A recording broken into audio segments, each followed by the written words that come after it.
Good afternoon, everyone. Thank you very much for waiting. We had a bit of a congestion at the entrance of the building, but now we have most attendees, in-person attendees in the room. Just a short note to inform you that this meeting is recorded. And also, for those online, there is a chat on which you can ask your questions anytime, and so feel free to put your questions. There are specific slots for the Q&A during this meeting. And I will now leave the floor to Brigitte Jacquemont from the European Commission DG Energy for the welcome. Good evening, everyone.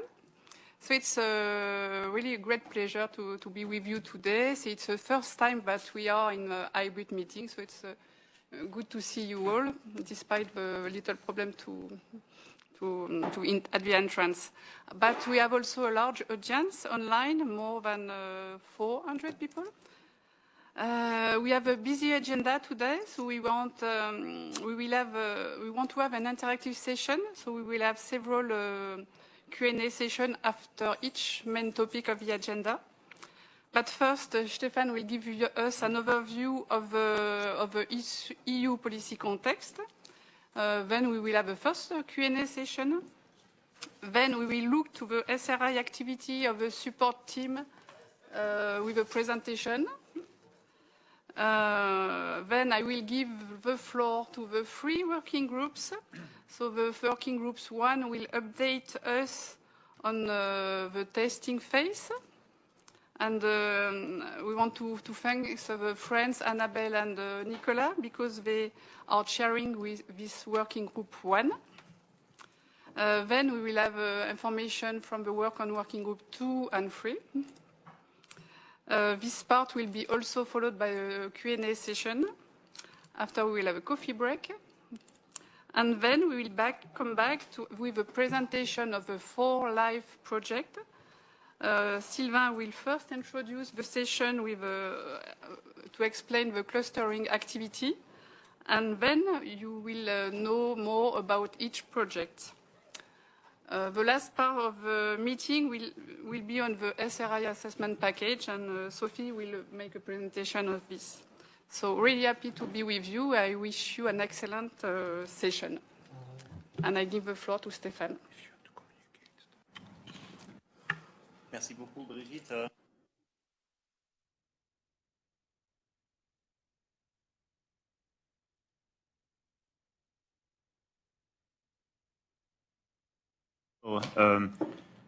To all of you who have done very, very important contributions from your various angles, either as part of the official test phases or otherwise by academic support, research, and contributions from your various viewpoints as stakeholders in this process.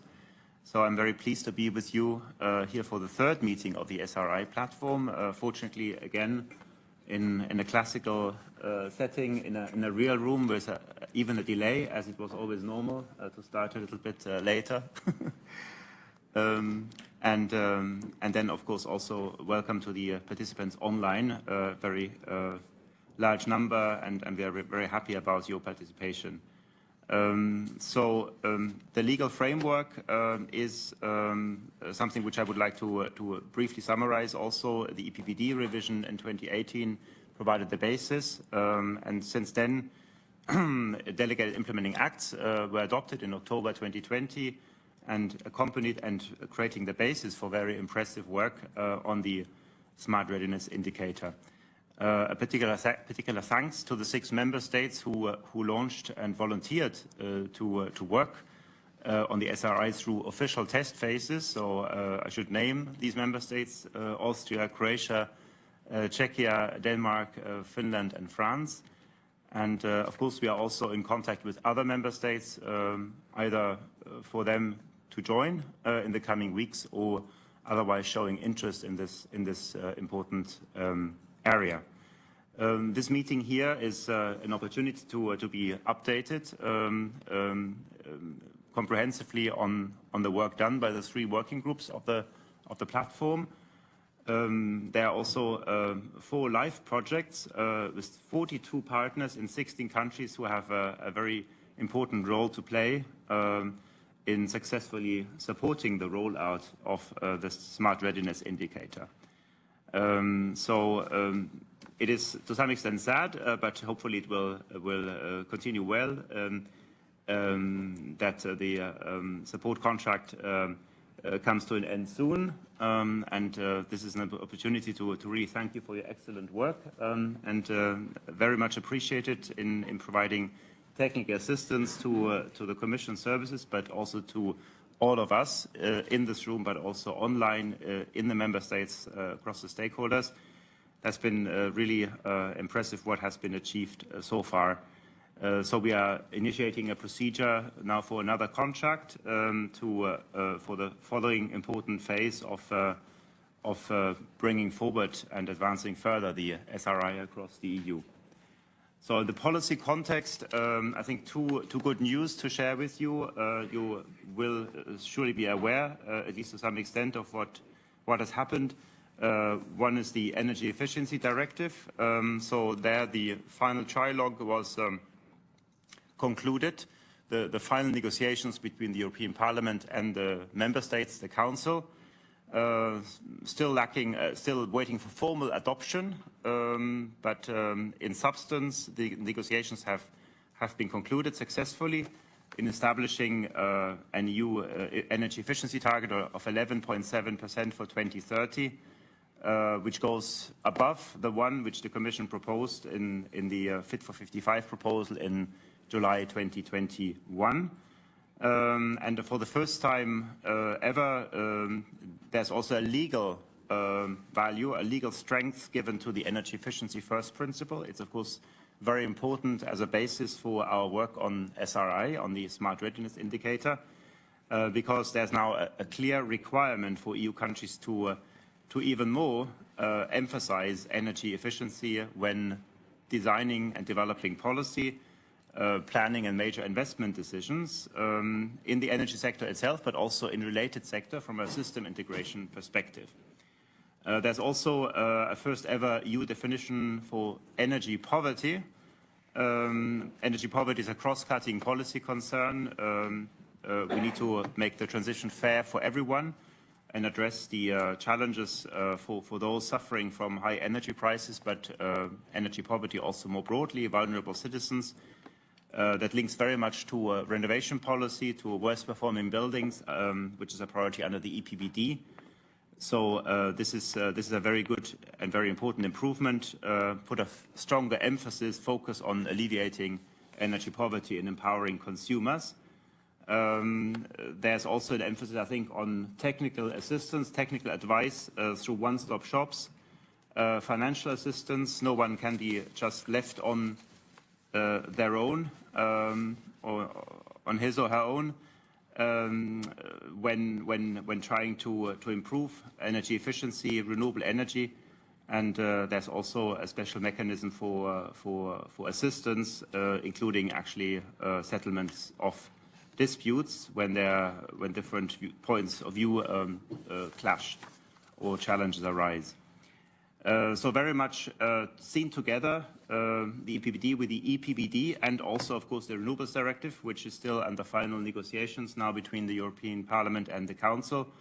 In the coming weeks, hopefully a conclusion on the Renewables Directive. On the Energy Performance of Buildings Directive, we had a very successful European Parliament plenary session last week in Strasbourg, in France, so that led to a sound absolute majority of the members of Parliament in favor of the position of the European Parliament on the EPBD, further strengthening the Commission proposal in many ways. And we are now, of course, in close contact with the two institutions, the Council, the Swedish Presidency for the Council, and the European Parliament to launch the final phase of negotiations as soon as possible. This usually takes several months, so to be seen when exactly it will finish. We will be able to assess progress when the talks will have started. On the content of the EPBD, I would like to stress maybe also the importance of the smartness of the building, the quality of information, the quality of a comprehensive analysis of thinking more in higher aggregates in energy systems together with transport, in providing a vision for what we want to achieve, zero emissions buildings as an optimization between energy efficiency and renewable energy, and then also emphasizing deep renovations as an objective to be achieved with stages, intelligent stages, which can be put together in building renovation passports, compatible steps, because often it will not be possible to go in one big jump from a lower level of performance to the highest possible performance. We need to decarbonize entirely the building stock by 2050. This will be a generation-long challenge for us and also many of our children, basically, in case they start to work in the sector, creating lots of jobs and opportunities. The link to renewable energy, in particular also sort of the solar rooftop provisions in the EPBD itself to support the electrification, basically, of the building systems, obviously going together very well with heating and cooling solutions such as heat pumps. But we are technology open, definitely. So we look at all the options, and there's no one-size-fits-all solution for the building stock. Requires in-depth analysis. But very much the EPBD is a piece of legislation for the green transition, for climate, for energy savings and renewable energy, but also for energy security, even more so now in the light of the atrocious Russian aggression against Ukraine, where we have to make additional efforts to get out of fossil fuels. And for the building sector, we have clearly alternatives away from fossil fuels, from fossil gas, notably through the electrification, taking up of renewable energy more broadly. So the general approach of the Council was already adopted in October, so the Council is ready. And I think on the various elements I talked already, minimum energy performance standards, energy performance certificates, and definition of zero-emission buildings, which were also addressed by the general approach. Obviously, also there are different positions within Council and also different views within the Parliament, but we have now two consolidated institutional positions, and for the negotiations we need to see how they best can be bridged. So regarding the Smart Readiness Indicator, there is a mandatory application of the scheme to large buildings, and it's conditional on a positive evaluation of the SRI test phases in the member states. So that is important. It underlines the relevance of the test phases. What do we learn from them? How can we improve further? And we, in the Commission, we have to submit a report to the member states in a bit less than 3 years, by the beginning of 2026, to assess the results and learn from that in order to improve further the scheme and hopefully then make it applicable for all the member states, because smartness of buildings, digitalization will be absolutely essential for better demand response, more active consumers, citizens playing an active part in the energy system, and being able to steer also the energy consumption much better, being helped by automated systems, automated building systems. So that is extremely important for being able to tackle the challenges for decarbonization and saving energy and more resilience of the energy system more broadly. So that, I think, is all I wanted to say here. We need to see for the SRI what will be the final outcome, to what extent there will be a further widening of the scope and the requirements for the SRI, for instance, to include also medium or non-residential buildings from 2030. So that is something which we need to tackle. Maybe just a few more words. Apart from the EPBD, the EED, and the Renewables Directive, further developments took place just last week. So there was a major package of important proposals on market design, electricity market design, electricity regulation, electricity directive, and the revision of the regulation wholesale energy market integrity and transparency. This is a consequence from the price spikes last year to make energy bills more independent from short-term market prices and to speed up the deployment of renewable energy, improve consumer information and consumer protection. Incentivize also longer-term contracts as some part of the solution, not the only solution, of course, but as something which might have to be increased and improved in the future. And then notably to stabilize also electricity prices and reduce excessive revenues of energy producers in the future. And improve also the forward electricity market. So that was not a revolution, but I would say an evolution, an improvement to the current rules, which were the ones from the clean energy package of several years ago. This was based on a consultation with lots of stakeholders, but done in a very short time. So there will be now opportunity to discuss in detail. Also, I think for you as part of the stakeholder community, what further needs to be improved, what works and what doesn't work. This is the basis for discussions between the Council and the Parliament, to which stakeholders like yourselves can very well contribute. At the same time, also the Commission brought forward a recommendation on energy storage. Energy storage, not just electricity storage, but also thermal storage, for which buildings play also a major role.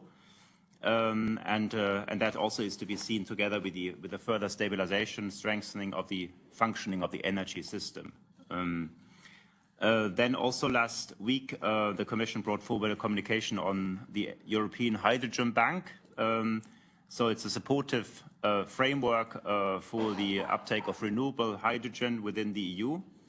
And the interplay, the cooperation imports from international partners. So we cannot just see the EU perspective, the internal perspective, but also the international perspective. And basically trying to see how far and how fast we can make progress on renewable energy, hydrogen being an important carrier, and overcoming also the initial investment challenges.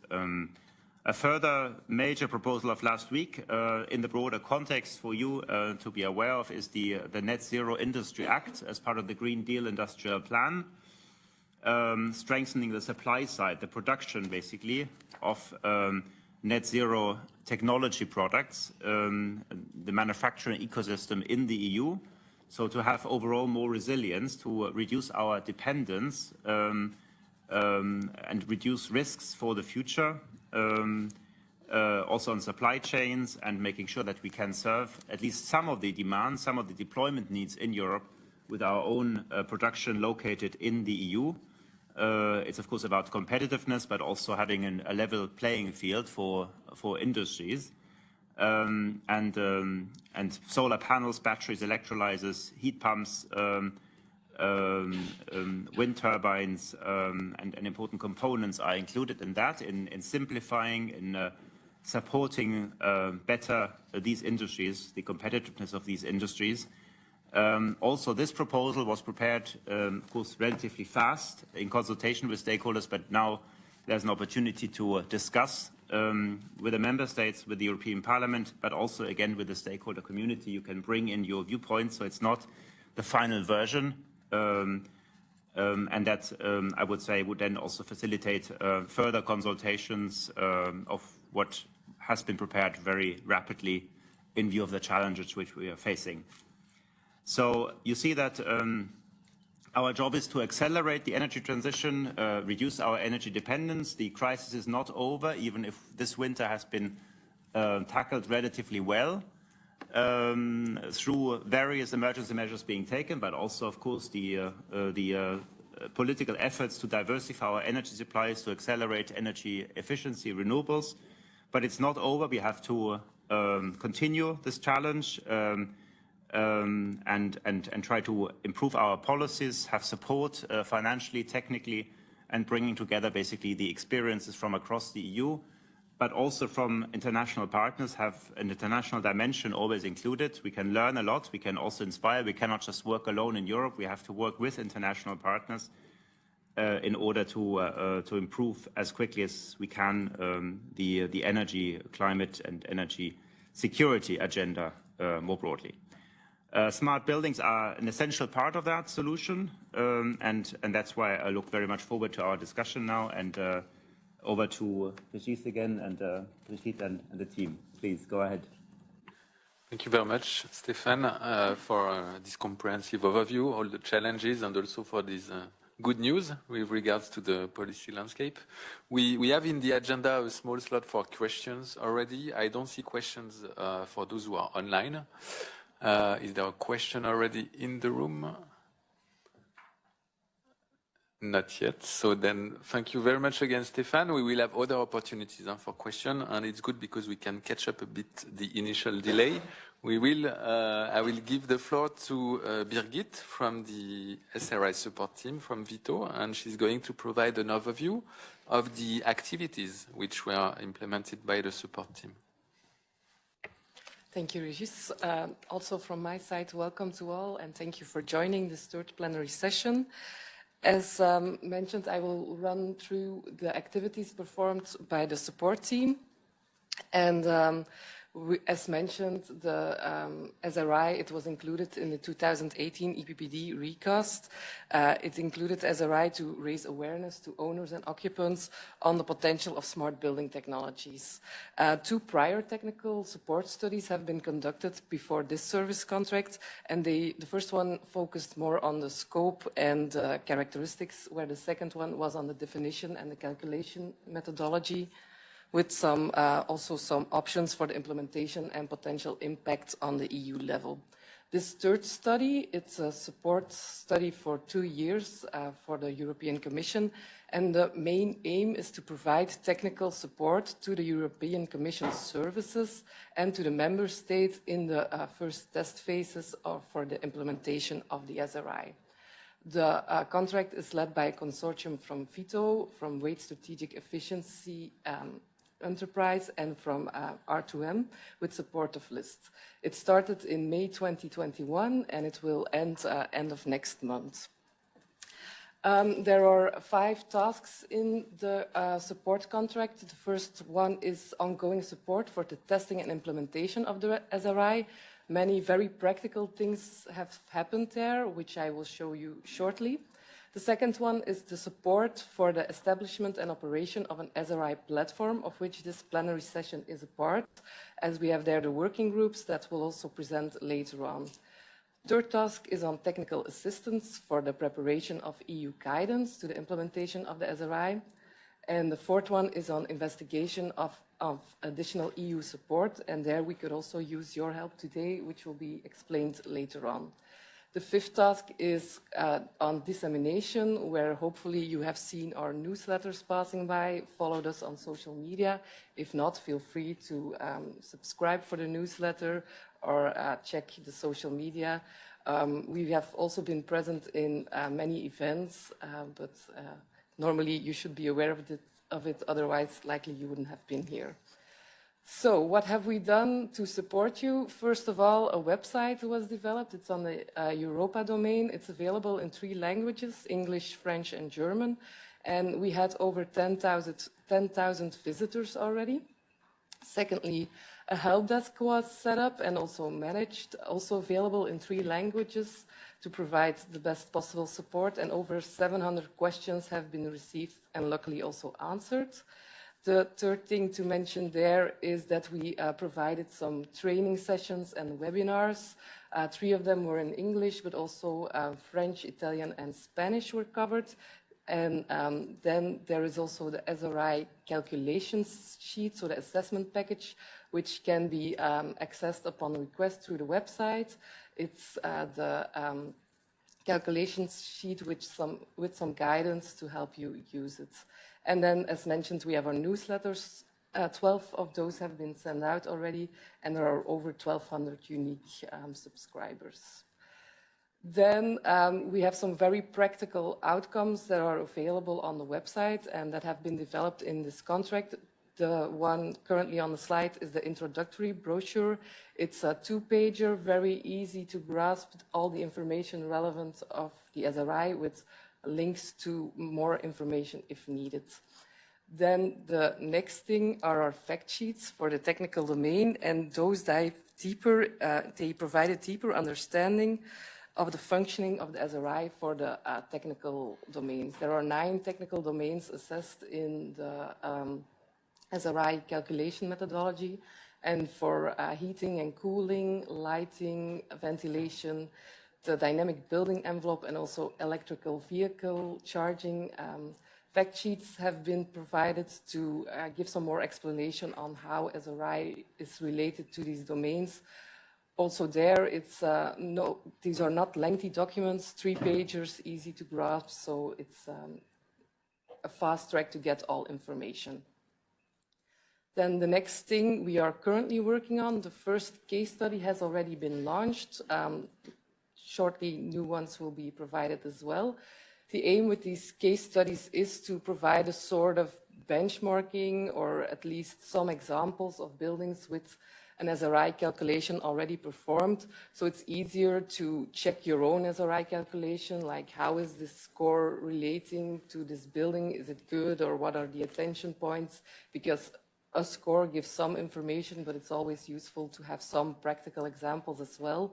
So that's why we provided these case studies for reference, and the case will be complemented later on.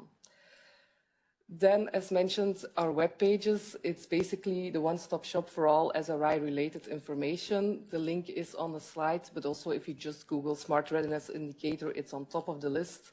And you find an introductory video there. You find some frequently asked questions, the recordings of the webinars, training materials. Also, you can request the assessment package. And if you don't know how to start using it, there's a video demonstration to use it. And if you don't find the information you need directly on the website, you can contact the help desk through the support email mentioned on the website. Then for task 2, as mentioned, we were aiming to set up a platform. And the platform is to bring together all information from the relevant stakeholders and their concerns, and to talk about those, as it's a rather new concept. We have had 2 plenary sessions in the past. This one is the 3rd one and last one within the current contract. But we also had specific meetings from the working groups that have a specific focus. The first working group is on the member states test phase. The second one is on the maintenance and potential expansion of the calculation methodology, where working group 3 mainly focused on the SRI value proposition.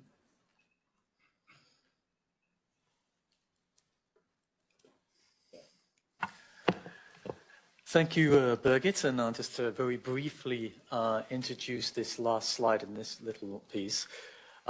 We've put a link in the chat for people who are online for a survey, which has also been announced in the newsletter. But this is a very important survey, and it's only going to take you 10 to 15 minutes to complete it. It's essentially to get your views on what the needs of the member states are to implement the SRI. So that the Commission services can better provide the services, the support that they need. So please have a look at this link. It's open until tomorrow, so it closes tomorrow, end of business, or probably the end of the 24 hours, to be honest, so we'll give you that. But it's very important to get these results and your feedback so we can write this up and put this into the reports that we will be submitting. So thank you very much in advance, and if you've already done it, thank you for doing so. If you haven't done it, please do it. Thank you. Thank you very much. Thank you, Birgit. Thank you, Paul, for this overview. We have put again the link to the survey in the chat because it was at the top. So thank you again for your inputs. And we will now move to the presentations of the work achieved by the different working groups of the SRI platform, which was introduced by Birgit. And so we will start with working group 1, which is the one of the member states. And for this, I leave the floor to my colleague Sophie. Yes, thank you very much. So I'm going to present very quickly the working group 1 activities, provide an overview of the ongoing national test phases. Then I will give the floor to representatives of 3 of these member states that are currently running a test phase, so Czech Republic, France, and Croatia. And finally, we will conclude with the next steps of the working group 1. So here on this slide, you can see the members of the working group 1. We have 15 member states represented. The SRI support team that I am representing is ensuring the secretariat of the working group. We have also other members. European Commission is attending the meeting. We also have, it's a former name, so Buildwise, representing the EPBD Concerted Action Coordination Team. And in this group, France has recently volunteered to chair the group. So for the conclusion of this part, I will give the floor to Nicolas Cavassus, that is also here. First, here this is a brief summary, very brief, of what we have done so far. So we had organized 3 meetings of the working group. Initially, well, it was to exchange views from the member states, since a lot of them, even though not yet launching an official test phase of the SRI, they had conducted some studies. They had already some ideas about the SRI, so we started with exchanging views. Then very quickly we had, some of the test phases obtained already some preliminary results, and which were quite converging, by the way. So it was interesting also to analyze these results.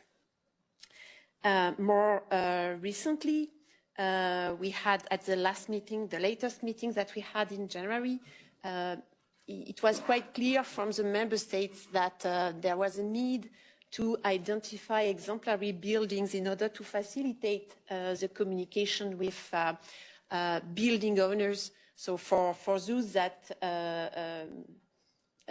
observe that their SRI score is not as high as they expected, it's very good to explain them, to provide them with a benchmark of exemplary buildings, what can be done for them to improve their Smart Readiness Indicator score.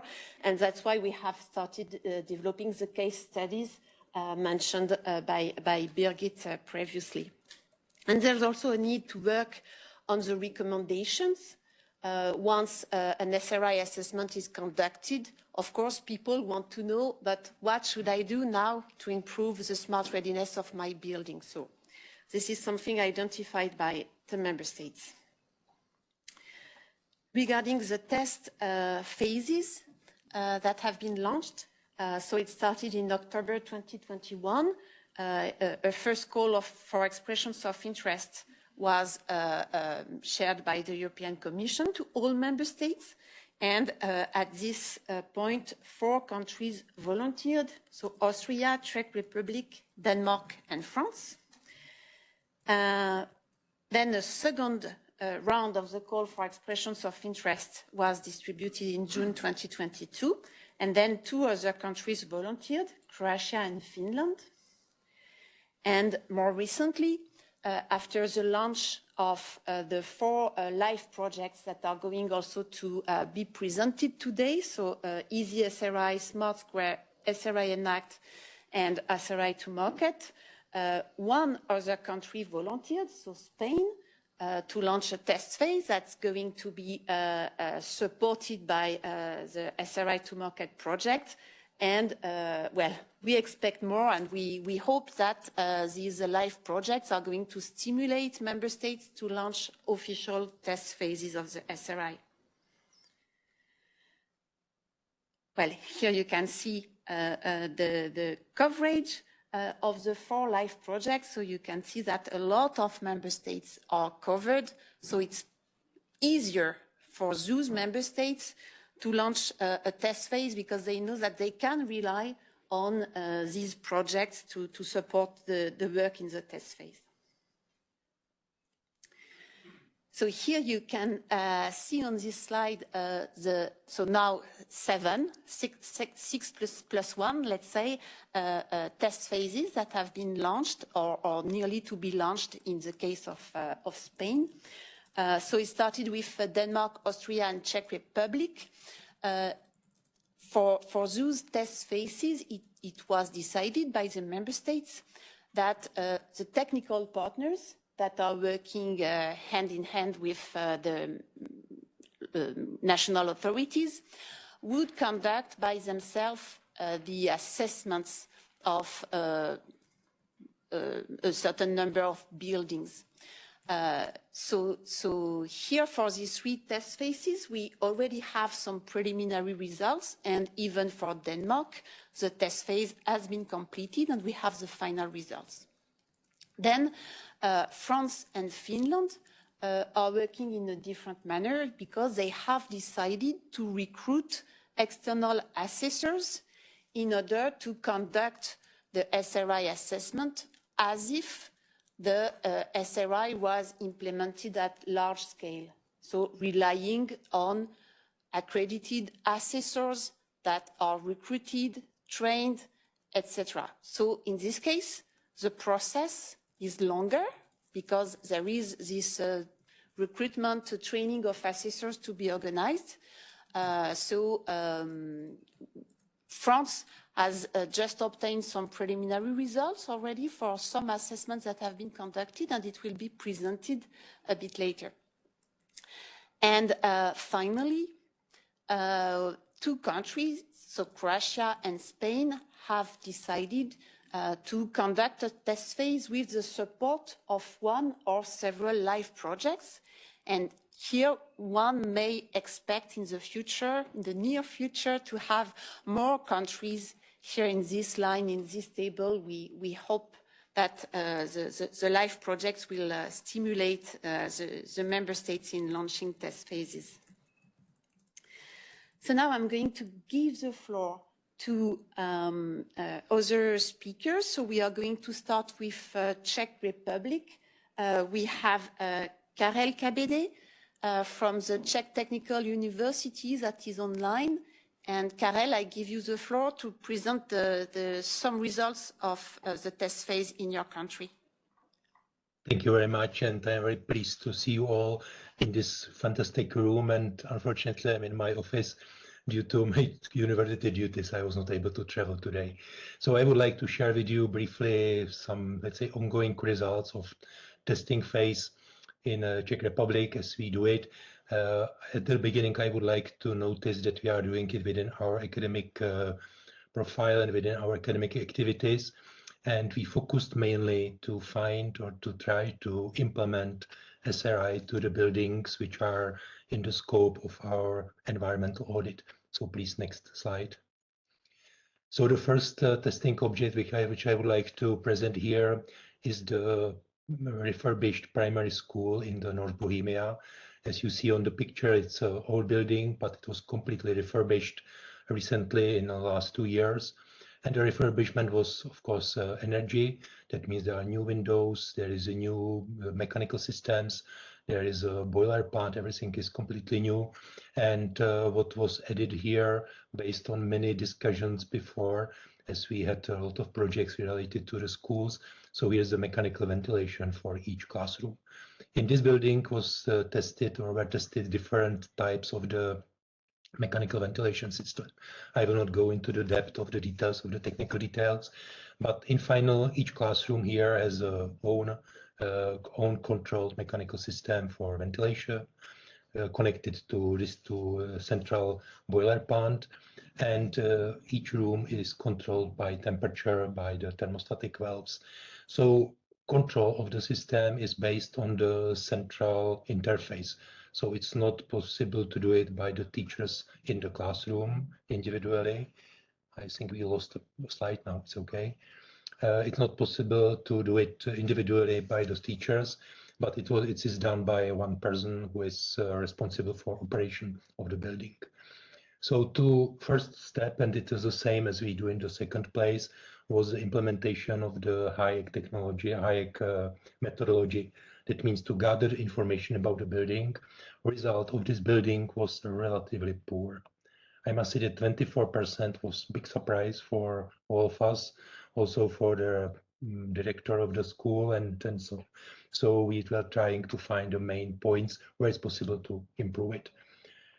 Maybe we can go for the second case, which is the residential project, residential building for multi-apartment building recently built in Branik in Prague.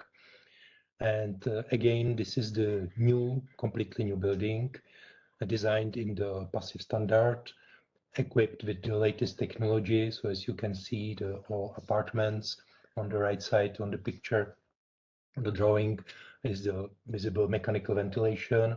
And this mechanical ventilation is relatively advanced because for each apartment is individual air handling unit with heat recovery. In this case, it's double rotary heat recovery exchanger, rather special for this type of the buildings. And each room is separately ventilated and has a controlled ventilation. The building has a central boiler plant, so there is a central generation of hot water, but for each apartment is a sub-metering, as you see on the picture on the center of the slide. And each user of the apartment has access to the systems by a tablet, which is in the room. So in this case, it's possible to control the environment inside by the owner, by the user. Also, there is some kind of the feedback related to the energy and some other things. So we process again the gathering of the information and evaluation of the behavior, of the performance of this building. We did using that Hayek indoor environmental quality audit methodology. Maybe one of the findings, which was before I will tell you the result of SRI, was that everything is fine, but the problem, and we find it as a general problem for all those modern buildings, is the interface. That means technically the system offers the information, the data about the energy, data about indoor environmental quality, but for part of the users, it's very difficult to find it or to get the right information via that interface, which is based on the tablet. So we feel that this is one of the issues we need to address within SRI. That means not only to get the information and not only to get the facts about the building, but also to get the feedback from the users and to check if the accessibility and the access to the system is good. Result of this building is 62%, what was relatively good. Even we expected it to be better because in this building we had almost the latest technology and I think the highest level of the comfort technologies which are available: underfloor heating, individual control for each room, individual control of the ventilation for each room, but still we are getting to the 62% of the Smart Readiness Indicator. So what we did and what we are doing now, and therefore we are not completed our test phase yet. So is on the next slide. That means trying to find what is the reason why the grading is not 100%. So for instance, for the heat control and demand side is missing the occupancy detection. That means that if in the room will be some kind of the detection of the occupancy, we are able to get to the higher grading. So this is the list of the points where we did not achieve the highest classification and highest level of SRI. And of course, this is subject of for our final report we will give. That means if it is really correct to put it in this way, that means if it is good to have occupation detector in each room, in apartment, in residential building, for instance. Nevertheless, the result in this case was relatively optimistic. So if we go further, the next slide is the continuation of this table. That means, for instance, DE1 is the second line on the second row. Window control, predictive blind control is the best according to this table, but the feedback from the users is that the users prefer to have it manual. That means they would like to have possibility to interfere and to control it by themselves, especially in the residential building. Of course, this is subject of, let's say, scientific or practical discussion. We need to decide what is really the best solution for this kind of this building. To conclude, because I think I have 5 minutes, so we did already several buildings. So that means we did the family houses, we did experimental high-tech project Provoke. We presented on the previous meeting, and now in the pipe and just now ongoing project is another one which is just finished, and next month it will be given to the users. It's again residential project, which is even a little bit better than Branik. So we are curious what will be the result at this moment. That's from me everything at this moment. If there are any questions, I'm here, and no doubts to ask me. Thank you very much. Thank you very much, Karel, for your presentation. It's very interesting to see the results from the field. There is no Q&A session now, but there will be after the presentation of Working Group 3. So if there are some questions for Karel, please type them in the chat and we will address them in due time. So now we propose to continue with the test phases. So I'm giving the floor to France. So Annabelle Walgraf for the Ministry of Ecological Transition, she's online, and Nicolas Cabassu from CEREMA, who is here in the room.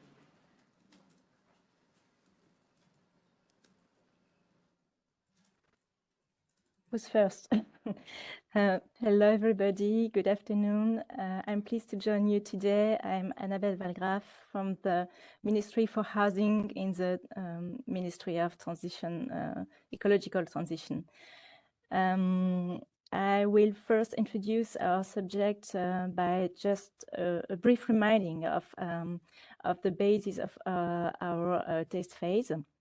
As Sophie very well said, we would like to set our experimentation on the energy assessor, and we decided to make a selection of the different skill assessors as provided in the Delegated Act, and we trained them online and make some selection in order to get a panel of certified assessors. This experimentation is based on non-funded assessment and just relies on the contract relation between owners and assessors. Our target in this experimentation is a quantity of 30 building assessments.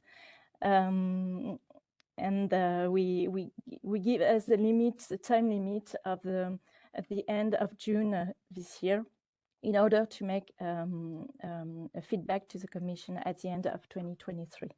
Next slide, please. Here you can see the different project in process, I would say, with a color code of which represents the level of progress. In green, you have the two first assessment of building that would have been already achieved, and then from yellow to red, the different recruitment of buildings that are in progress. We already have some feedback about the training issues that we do not expect with the assessors, but we are communicating with them in order to know exactly what are the issues encountered, and the funding issues with building owners, because we started from the fact that the assessment should be made in a contract and should be taken in charge by the owners. And just to give you the last information, we have selected 12 assessors to cover the territory and to provide the building assessments. Nicolas, I'll let you the floor, maybe. Hello, thank you. Donc, my name is Nicolas Cabassu. I pilot the French experimentation with Annabelle, more on the technical aspect. So I'm going to present you two cases. It's an old building. It's an office building, very standard, not with a lot of innovation. So you can see the first one. The particularity is that there are a lot of buildings on the parcel and collective system. You can see the heating. There is a gas boiler with some smart technology. We have with remote control. Cooling is standard with a heat pump, ventilation single flow, and nothing on the dynamic envelope. And another smart thing on electricity, because we have some electric car, so there are some charging point. If we see the seat on picture on the next slide.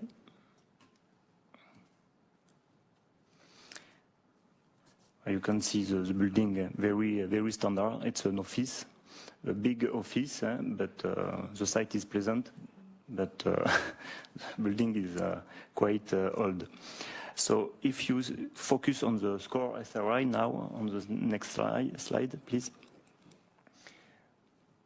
We can see that this typology is class B after the assessment. So the score is not very high to represent a standard building office in France. And we make a choice for this assessment, for the methodology in France, is to focus our attention only on the 3 or 4 lower domains. So in this case, we have a dynamic envelope without any equipment, lighting, not enough automatic management of artificial lighting. Ventilation is very basic, and electricity, we haven't photovoltaic production, for example, and no communication with the external network. So without surprise, we are only on class B. If we see the second case, it's quite similar. So it's another building office built on the same period, between 1970 and 1980. So some difference for heating and cooling is done by a reversible heat pump. Ventilation, it's a double flow. And electricity, like the previous case, with electric cars and a charging point. And we note a specific smart thing on the envelope, because we have automatic external protection. So we can say that the score class B for this building. In the next slide, we're going to see the. Okay, we have the same score. It's a class B, so it's confirmed the methodology. When we have existing building in France, the methodology give a score median, quite good, and it's encouraged to make a lot of improvement. So in this case, we have a specific conclusion on domestic hot water, because we have a shower in this building, and it's very basic, but not a real issue in this domain. The same difficult problem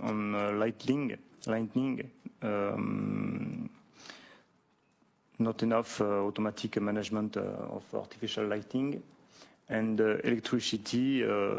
We can make a photovoltaic panel, for example. It's the same case. So we make a very global recommendation because we need more tools and more help to be more details on recommendation. If we make some feedback on the next slide.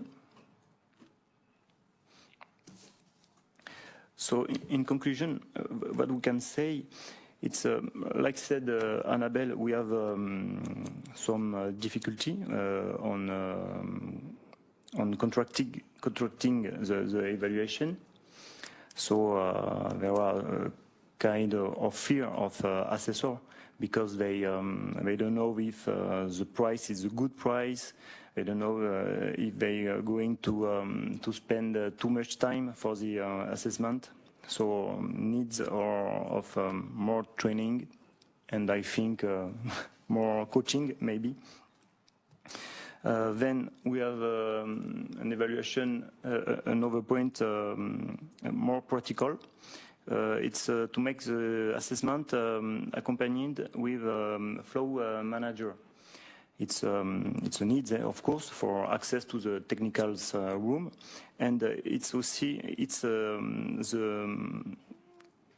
the possibility to save many time on the assessment, because the flow manager know his building, know how it's regulation. So you have to ask a lot of questions, make a discussion before to do the visit. And after you win a lot of time, and it's more comfortable. And you have just to make the visit with a focus only on the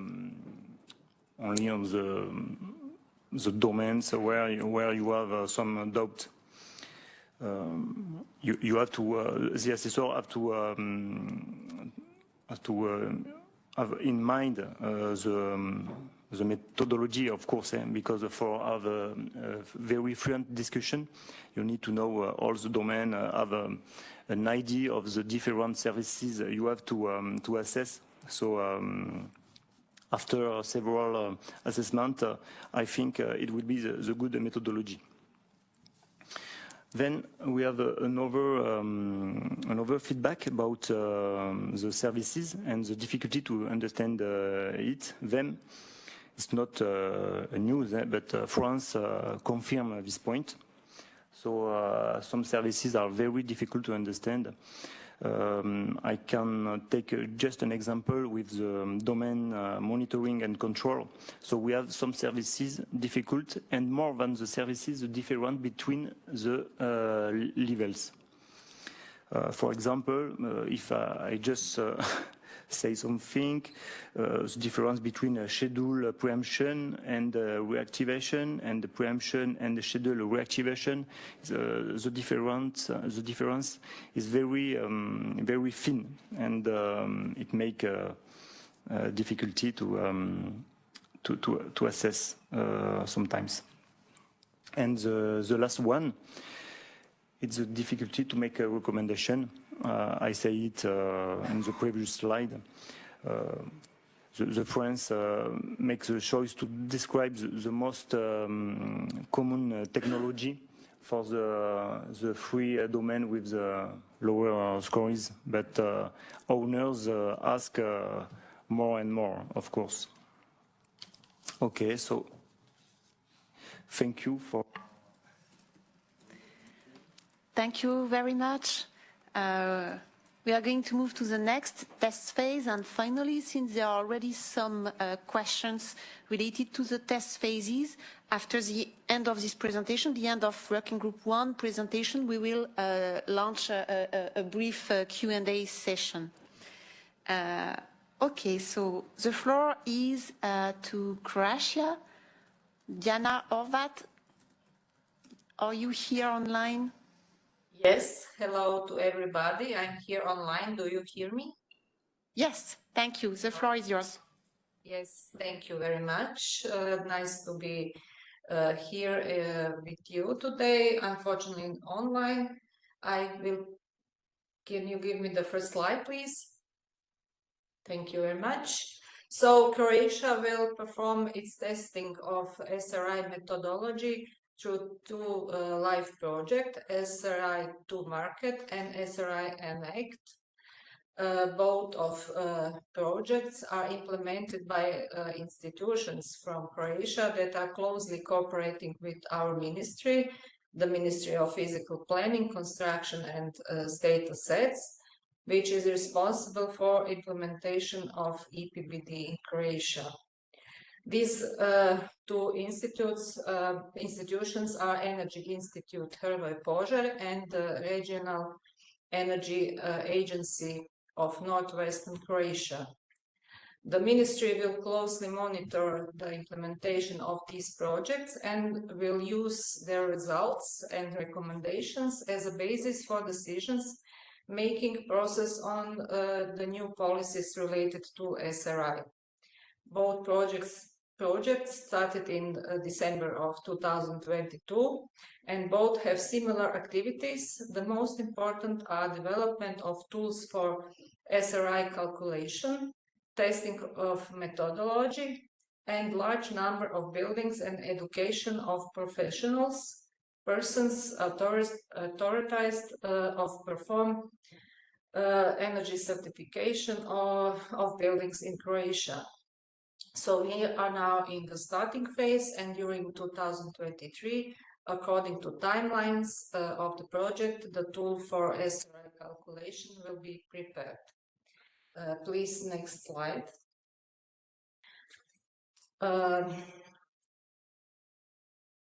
During 2023, the educational material for trainings will also be prepared and trainings of trainers will be performed. Train of trainers is considered to be the best approach, as this will be the professionals that provide training and education services as their core businesses. Hence will ensure sustainability of the other of trainings and their incorporation in already existing trainings, such as those for energy certification of buildings. Training of trainers and training materials will be all finalized by the first quarter of 2024, when large-scale trainings of experts will be performed. It also needs to be emphasized that during 2023, we will start small with 8 pilot buildings for which the SRI will be calculated. These will be representative buildings, so we cover the most important types of buildings, and this will be for purposes of testing the tools as well as training of trainers. So in 2023 and 2024, the focus will be on calculation tools, testing of methodology, preparing the training material and trainings of trainers.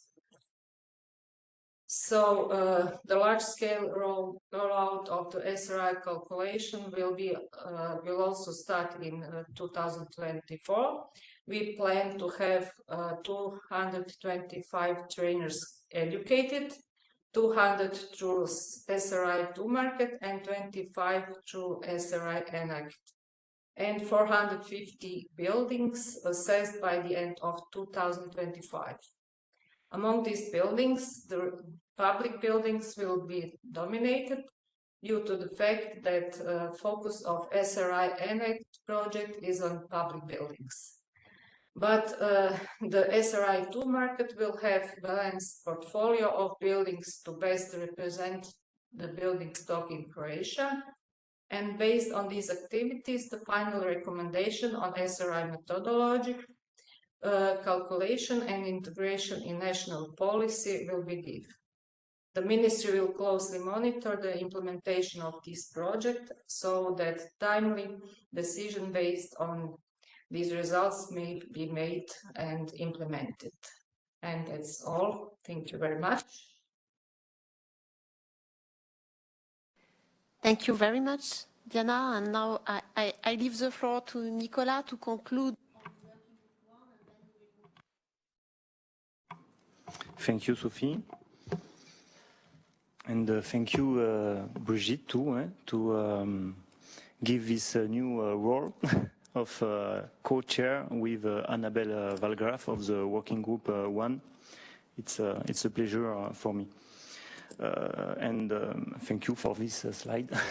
I can introduce myself in the new role. So I wear my chairman casquette, hat, sorry. And for the next step on the Working Group 1, first of all, our meeting.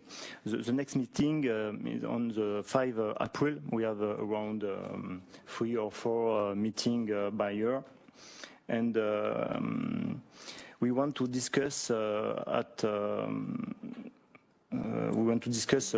the result of the different test phase, because we have several countries and several tests, several approach. So some countries are at the beginning, other countries at the end. So a lot of information to share and share good practices. So we have to continue to discuss on different results of the country. We want to exchange with the ongoing life project because, like said Sophie, it's an opportunity for new country. We have this life project give us new tools and facilities the implementation of the SRE on the country. We want to intensify the exchange with the Working Group 2. The goal is to bring up the problem and some concerns, to expect to have the good improvement of the methodology, of course. And finally, we want to identify exemplary building to support communication activities. For example, we can have a different case with a pedagogical sheet, and it's a good thing for owner who can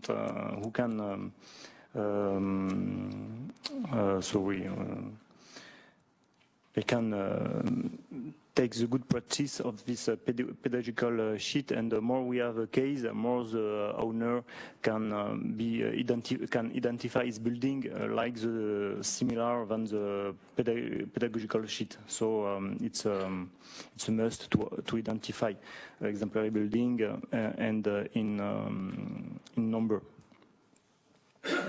Thank you. If you want to complete, Sophie. Yes, thank you very much, Nicolas. So this is the end of this Working Group 1 presentation, and now I give the floor to you, Regis, for the Q&A. Thank you, Sophie. Indeed, so we have already a good number of questions online. The first one will be for you, Karel, if you are still online with us. You presented an example of an SRA assessment, and the question is whether you have used the SRA Excel sheet, which comes with the SRA assessment package, or if you have used a different tool, online tool maybe. Yes, thank you for the question. Yes, we use the Excel spreadsheet, which was coming. So it's based on the Excel spreadsheet. We just make some small, let's say, interface or link with the protocol and with that final certificate, so that it's automatically implemented into that. But it's based on that original Excel spreadsheet. Okay, thank you very much for clarifying. I see in the chat that some attendees are asking where we can get this spreadsheet, so we will put the link again in the chat. And later today, we will have also an overview of some digital tools which are being developed, because there is some work being done about this, in particular by the LIFE projects. We have other questions, and I think this one will be for you, Annabelle. They relate to the French test phase, and the questions are what was the exact process to train the SRI assessors? Yes, alors maybe Nicolas will also complete because he was more involved in the training of the assessors, but there is a session. We have first to verify that the different applicants have the technical prerequisite, and then they can justify of it, but they can do the training. The training is open to everyone. They can do the training and to answer to questions, to a question on a questionnaire to be in order to be selected by justifying that they have the technical prerequisite, and then they send the application with all justification to the SRE support address, and Nicolas is making the selection for the ministry. And I just want to point out that it's not a certification as such. It's just a selection. Nicolas, if you want to complete something. Yes, just we have a training a kit with several tools, and we made a tutorial demonstration of an evaluation, effective evaluation in French,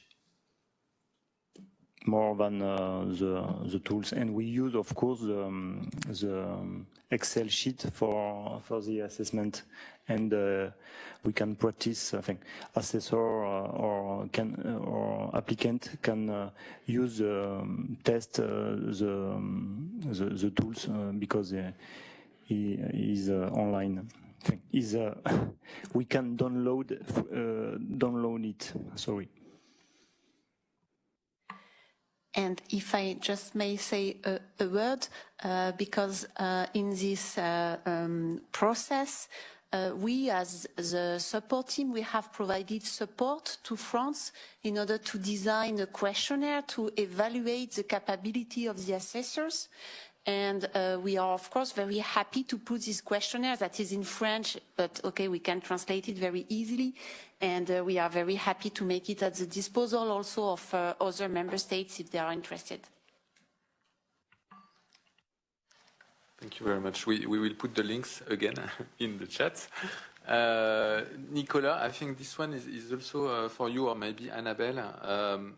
In the slides you presented, there was, for one example, a reference to an average score of office buildings in France. So the question is, what is your baseline for this benchmark? And the other question is, did you test to have several assessments of the same building, but by two different assessors, to see if you get the same result at the end? No. It's the same assessor for the two buildings. So we need more, of course, but we have some difficulties to multiply the number of assessment. So this conclusion is with the same assessor. And the average, the beginning of the question is about the average of. You want to know the details? The question was, I think it's for the first example that you shared. On the slide, it was mentioned, okay, the score obtained, it's the average of the office buildings in France. So it's not, it's that we think, but we will confirm if it's an average, because in fact, for be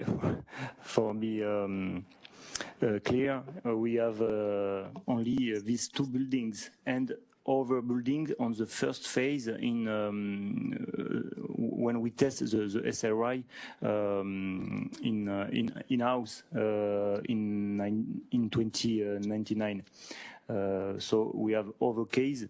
but only 4 cases for this average. It's not enough to conclude and say it's average in France, but we can feel that with existing building, existing building, we don't go more than the class B, because we have at the end of the class B, so the class is large. We don't have to focus on the score in percentage, but in the class. And class B seems the class, the average for existing buildings. It depends of the case is different, of course. Så stor grad som mulig da, at du som arbeidstaker blir her så lenge som mulig. Ja. Thank you very much, Nicolas. I managed to mute this person. We take one last question, and it applies, I think, to the 3 member states who presented today, but perhaps we ask this one to Diana. The question is, with the SRA assessment package, so you have a standard service catalog, and the question is whether you had to make some adjustments or perhaps adaptation to this service catalog, or whether it was a good fit for your tests. Diana, if you are still with us, or then maybe Nicolas for France or Karel for Czech Republic. Yes. Yes, perhaps I may answer, because I'm supporting all test phases, so I have this overview. And at the moment, all the ongoing test phases have been using this regular generic service catalog, except France, who made a small adaptation. But so in general, it's this EU-level service catalog that has been used so far. Super. Thank you, Sophie, for the summary. And since we are also in a room, in a real meeting room, I see we have a question in the room, Justin. Yes, thank you. We have no chat in the room, so that's why thank you for that. Philippe Vollet. One question maybe for the French use case that is also interesting because it's an external assessor, if I well understand, so like real use case. How long was the assessment and was the result, maybe how to express this, maybe before the assessment you have maybe something in mind, and was the result consistent with what you have in mind, or you face some gap in the methodology? In fact, you need to know the catalog services to ask the good question before to make the visit for optimize the assessment. And in this case, with this protocol, you can make the assessment in around 2, 3 or 4 hours, less than half a day. And I don't speak about it in this presentation, but after that you have to work in your office, to correct because it's very difficult to make the evaluation in live without a mistake. So you have to see again your evaluation and confirm some evaluation, some level of some services, and have a more reflection. You have to go deeply on certain services because there are some services are complex, and you can show behind the owner. It's difficult to make the good evaluation of the level. But for your answer, I think 2 hours with this methodology, with this protocol, it's good.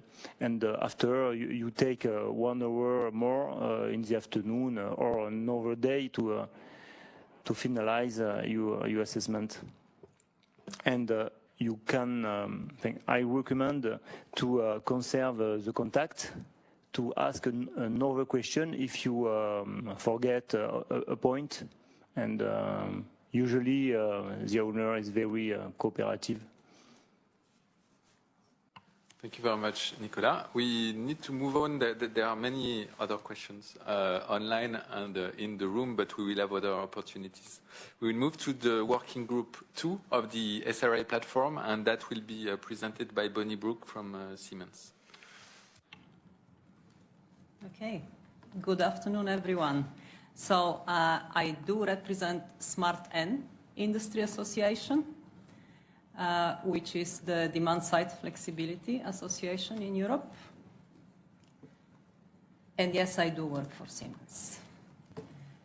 So the scope of our working group is the maintenance and potential extension of the SRI calculation methodology as described in the delegated act. So we focus on methodological aspects, and we discuss and report on few topics. One of them is streamlining of the common approach, and another one is how to keep this methodology up to date. And this is reflected in our 2 top priorities, as already presented in our last plenary in November by my co-chair.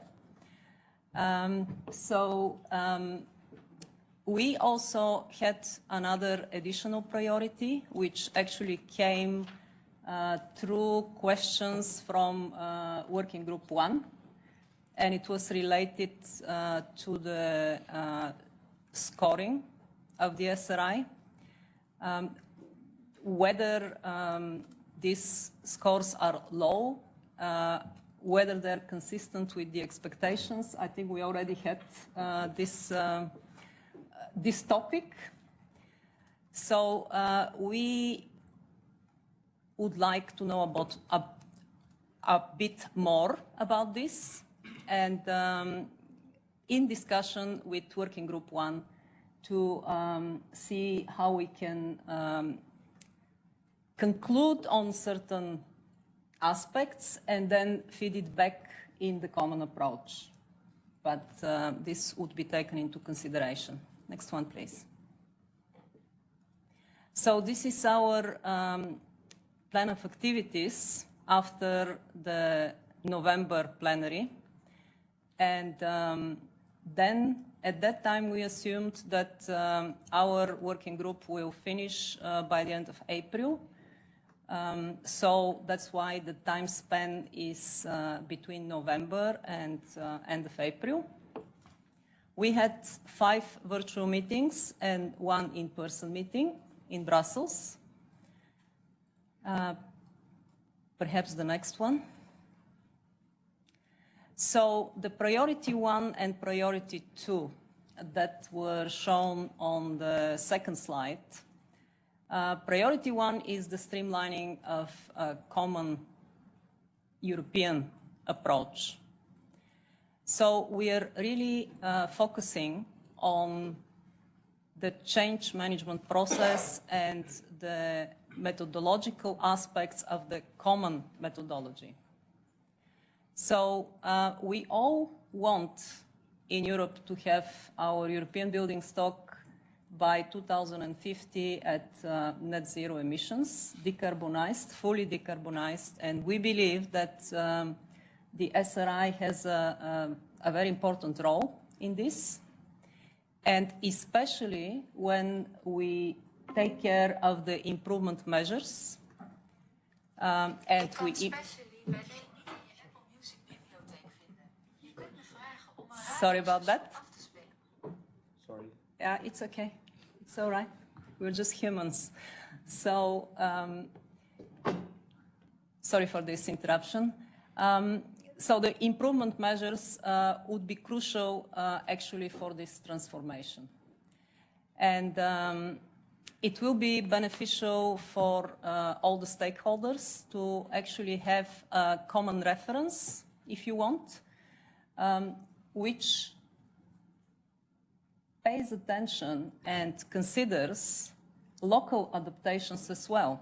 So this is the task, to actually see how we can take the feedback from the test phase and how can we still have a common approach. So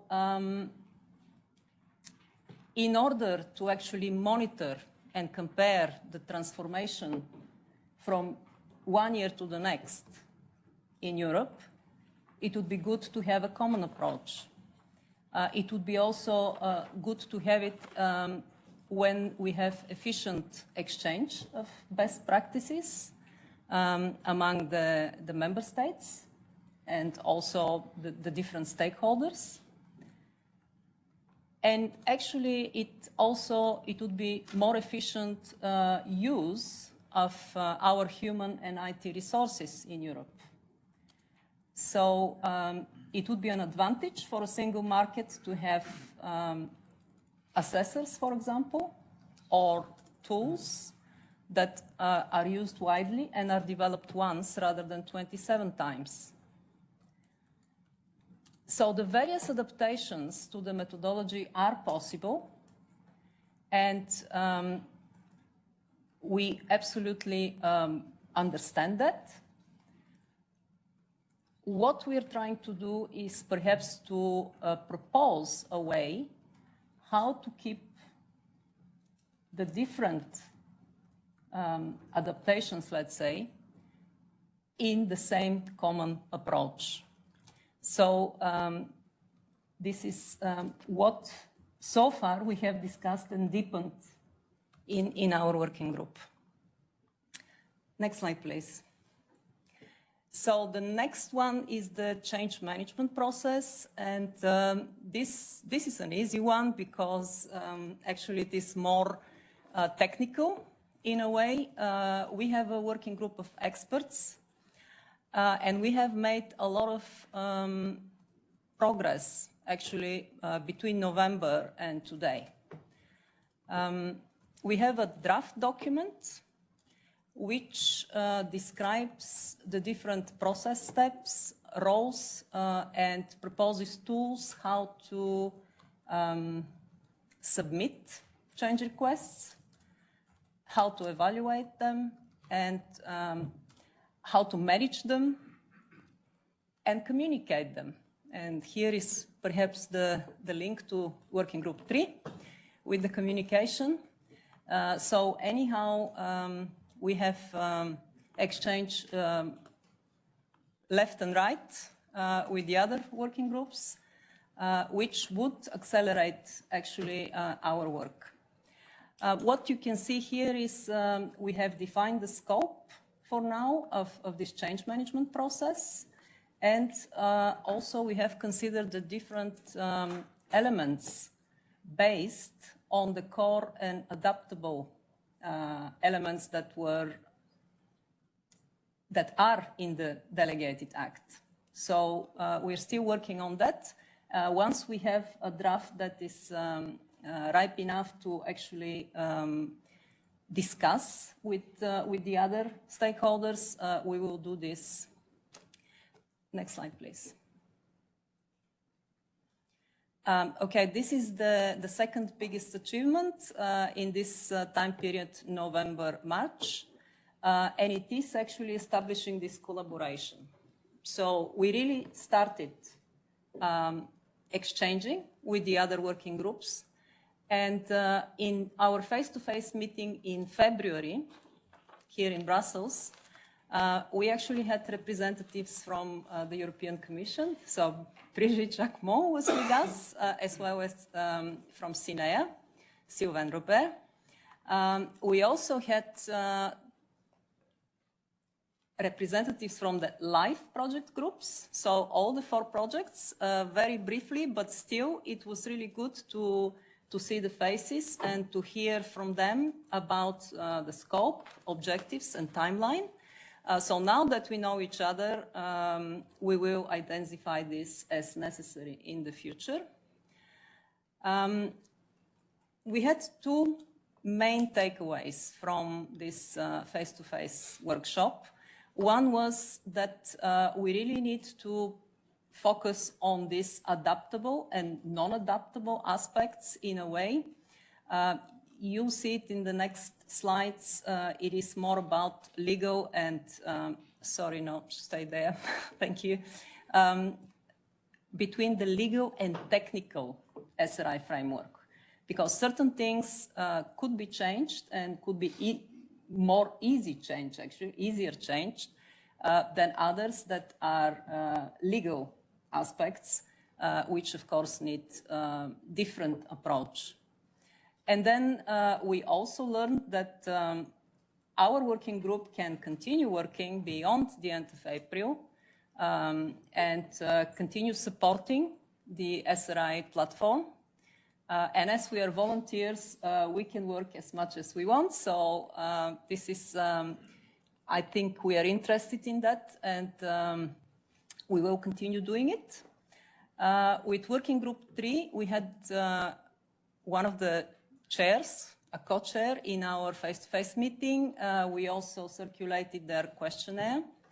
And with Working Group 1, since it was so intense and busy during the face-to-face meeting, we basically had a presentation from Sophie afterwards in one of our group meetings. And we learned about the feedback, or she presented an overview of the feedback from the SRI calculation tool users. Next one, please. We can perhaps skip this one. I wanted to put it there because it was a very good big step for us. So that's why it's, we wanted to keep it on the slides.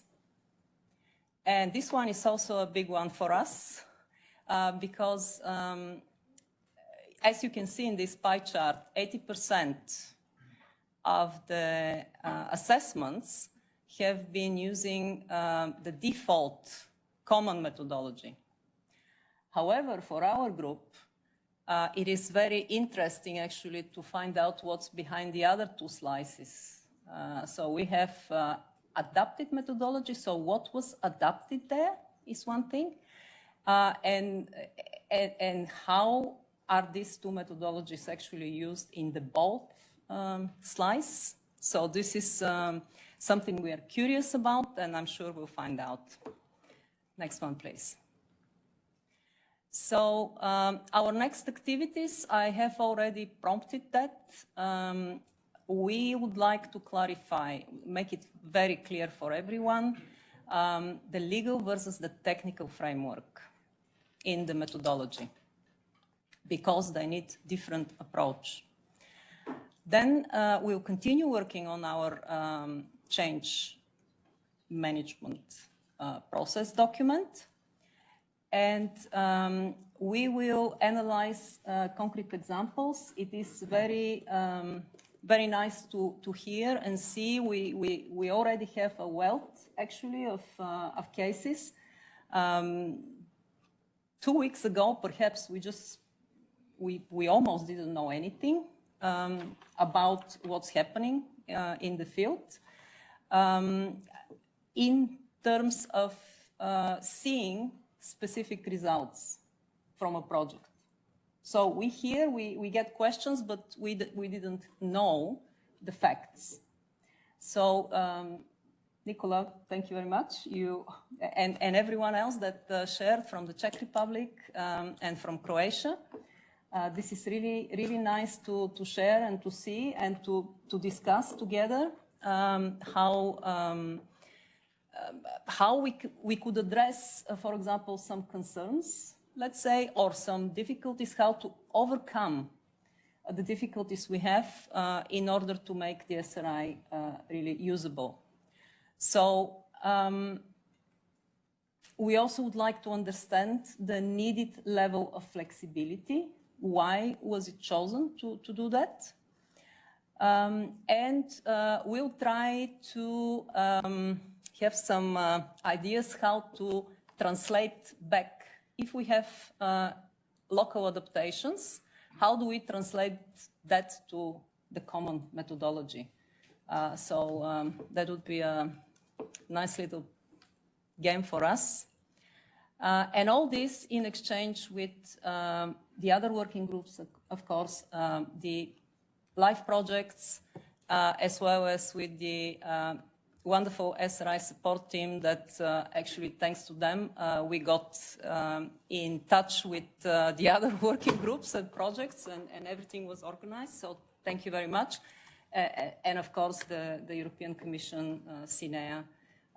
We hope we'll have further exchanges with you, and you guide us as you did so far. I would like at this point to also thank my colleagues in Working Group 2. I have 2 of them with me today. But all fantastic colleagues there for their kind collaboration and for their valuable contribution to the work of this working group. We have heavy discussions, interesting discussions, and yeah, we have fun from time to time too. So last slide, please. This is just our attempt to put a time plan for 2023, since we now know that we can continue. You can see priority 1 and priority 2, as well as the additional priority. First thing to address is this legal versus technical framework, which will actually feed the priority 1 and 2 deliverables after that. And after summer, we would like, or we will be in a stage that we could perhaps start reviewing with the other stakeholders our documents, our draft proposals, because there is always room for improvement, but also we can learn from each other and understand the different concerns better. We also would like to actually test drive our change management process. So in a real case, in a member state, to basically say, okay, here we want to add a new service, what does that involve? And to see whether that is easy or understandable, clear, how does it work in the real life? Because we certainly will need this in the future. And with that, I think I will stop.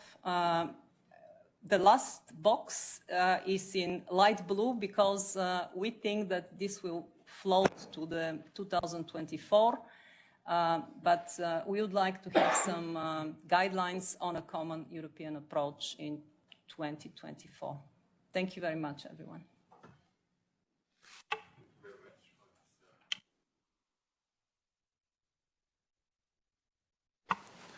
And it's good also to see that there is cooperation indeed between the various working groups of the platform, and also with the live projects, which, by the way, will be presented a bit later. We will now move to working group 3, which is about the SRI value proposition and supporting measures. And this one will be presented by Christophe Grabiel.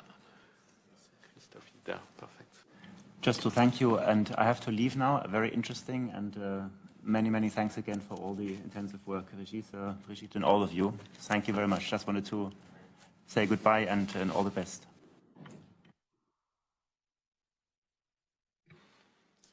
Hello, everyone.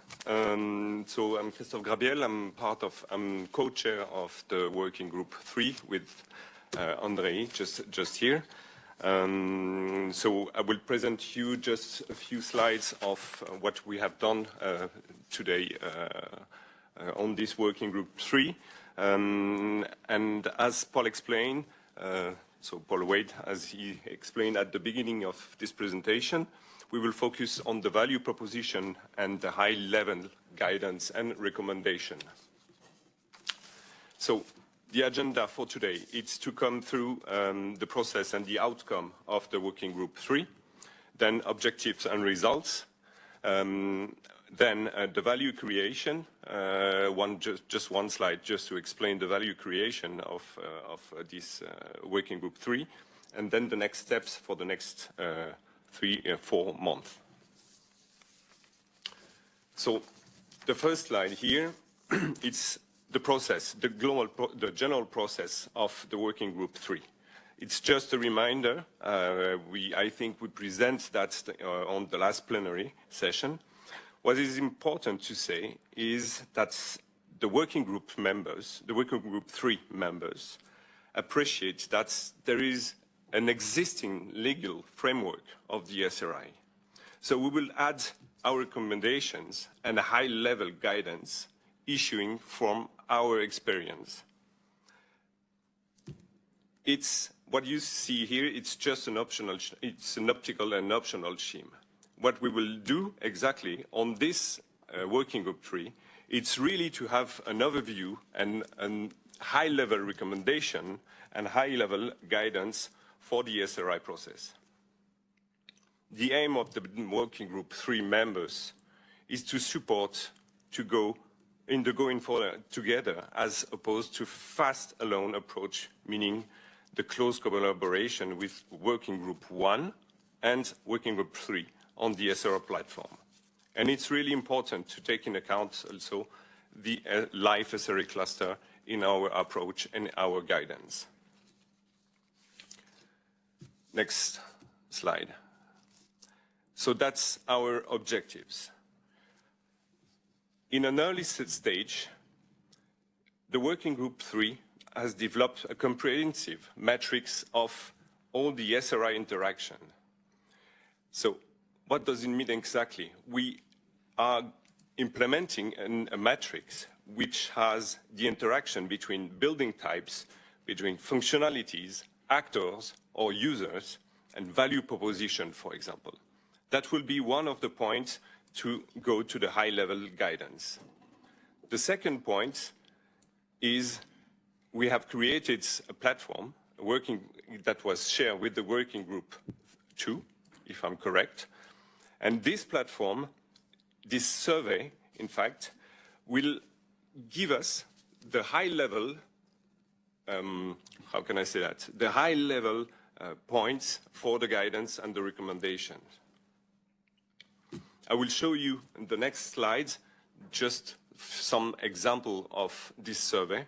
And I think it will be good also to extend the survey to the other working group members, especially working group 1, because we think that it's more we have data, the more we have a good view on the SRI and all the interaction that we can have. I will go quite quick on the presentation because I think we have a lot of things to take a look at today. So the next one, the next slide, it's just an example of the survey that we have done. So what you can see on the slide is numerous topics related to the user of SRI. So we have a lot of topics and a lot of questions, and those questions covers, we think, a lot of topics and a lot of points which are for the SRI outcome. So it will be really too limited today to present all the results. But on the next slide, you will just see 1 or 2 examples, and not on this one, but on the other one. So what does the survey bring to us? So how to prioritize the guidance and the recommendation. So what we have done is to take all the options, all the answers from this survey, above 50%. We have taken those answers to develop, in fact, our working group 3 outputs. The options that reach 65% will be included as the main focus for the development of these outputs. as you can see, I will not read exactly all what I've done here, but it's really important to see that this survey will give us the guidance and will give us the high-level recommendation for our outputs. So the next slide, you can see one example of the survey.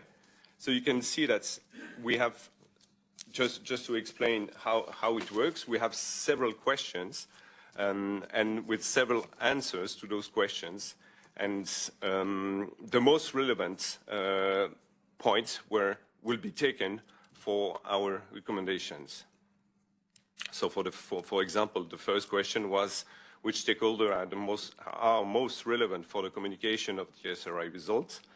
And it appears that the property owner and facility property manager and also energy sustainability manager were the most relevant for the communication of the SRI.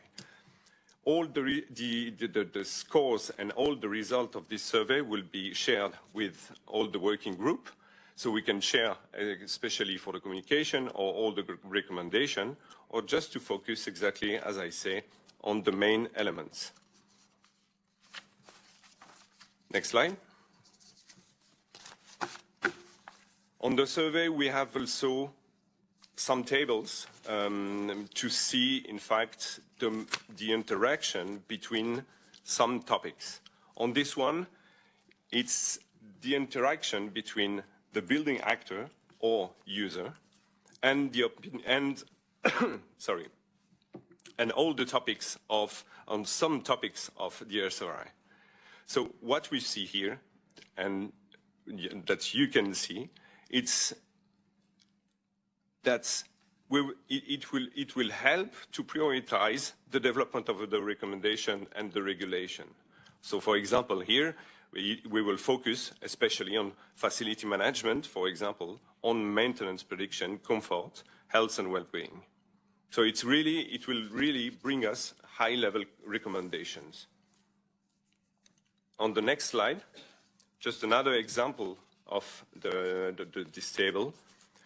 Here it's just the interaction between the types of buildings and, again, the several topics of the SRI. So as you can see, the most important interaction are on office building and regarding energy efficiency and flexibility. And what we can see also, and what is really important, is what I say at the beginning, is that we have inside this working group number 3, and the others also, but we have experienced people from, especially also coming from the private area, and we can see that there is a lot of interactions when you have, and it's really important, the SRI, when you have office building or hotels, but it decreases completely if you take a look at housing, for example. So that's really important also for the guidance and the recommendation that we will say, that we will provide, the draft of this recommendation, really to focus on what is the user need of the SRI. What is exactly this need and regarding the user of the building. The next outputs, it's the next slide on, it's the ongoing work that we are doing.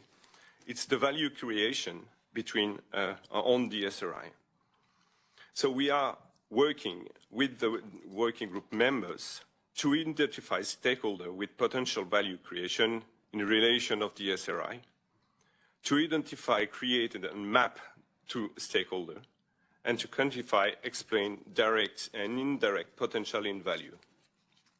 The result of this will be that we will provide a report as, for example, a PowerPoint slide and infographics, and it will be also included on our high-level recommendations. One point that I don't raised at the beginning of this explanation, of this presentation, is also about one point that we are doing actually, which is a matrix, the interaction of the matrix. I come back to this explanation because I think it's really important. It's really to see what's the most important interaction between all the actors, and as I said, the functionalities, the value proposition. So that will be really something that will guide us on our working group. Next slide. So the next step, so it's really to go more into network to clarify the value creation. That's one of the main important points that we are going to do on the next month with the working group number 3. It's to go ahead also on the work of the matrix of SRI interactions.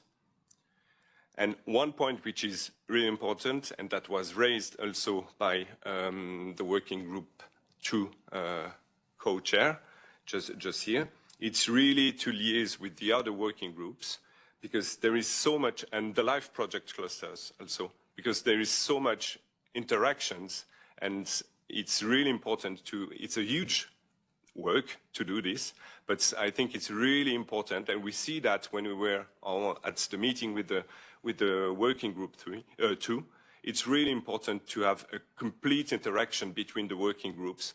Otherwise, we will go to and do the works twice or more. And here, it's really important to focus on the main points of the SRI. At the end, we expect to draft a short report on guidance and recommendation by the summer, this summer 2023. Thanks for your attention, and I'm completely open for the questions. Thank you very much, Christophe. Well done as well for all the work achieved by this working group. We will have a 10 minutes break. So for those in the room, it's the opportunity to run and ask your question live. And in parallel, we have a lot of questions online, and we will try to answer them as well in the chat. So we will be back at 4:45, and we will resume indeed with the live projects presentation. Thank you very much.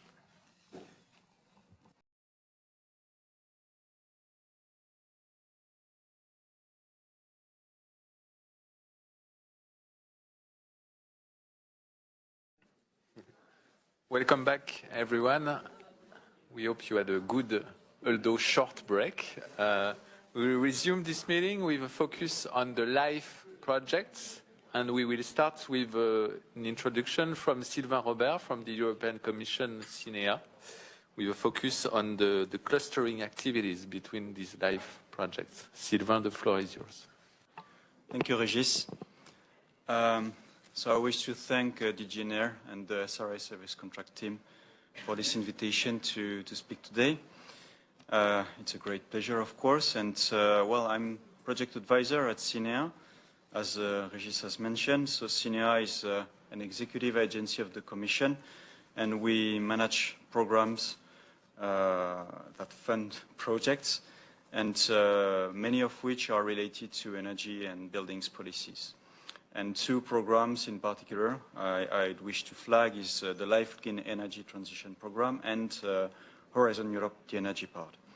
So I'm going to briefly update you on the initiative we have launched in order to support networking and clustering of the Smart Readiness Indicator projects that are funded under the Life Clean Energy Transition Program. Next slide, please. So just to remind where these projects originate from.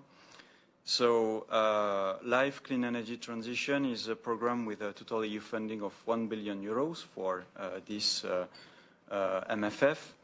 And it's a pillar for the successful implementation of EU energy efficiency and renewable energy policies. The program covers 3 main areas of action, which are the uptake of innovative technologies, services, businesses, also mechanisms to attract private finance and mobilize investments in energy efficiency and renewable energy, and engagement and empowering of energy consumers. The program is implemented in yearly calls for projects. The first was open in 2021, and it included several topics, among which one had a specific focus on the Smart Readiness Indicator. And 4 projects were funded under that topic, and they started end of last year. Next slide. Thank you. So in a nutshell, these projects are called Easy SRI, SRI to Market, SRI Enact, and Smart Square. Each of them is receiving around €2 million of EU funding, and they involve a blend of partners covering energy agencies, policy and regulation consulting, standards, certification, research and innovation, IT tools, etc., etc. There is a total number of 42 partners involved, which come from 16 EU countries, including some that have launched SRI testing phases. And the timeline of the projects cover the 3 next years until the 3rd quarter of 2025. Next slide, please. So I'm not going to detail the objectives and scope of each of those projects because there will be presentations by the projects afterwards, but only to flag that there is a broad spectrum of activities addressed, which include adaptation and improvements to the SRI technical calculation framework, delivering IT tools for the calculation of SRI score and other functionalities, more advanced and innovative functionalities such as using artificial intelligence to generate recommendations for smart readiness upgrades. Also, of course, the projects include activities on policy support at EU and national level and capacity building, market uptake on the ground, for instance, in relation to training schemes or help desks. Next slide.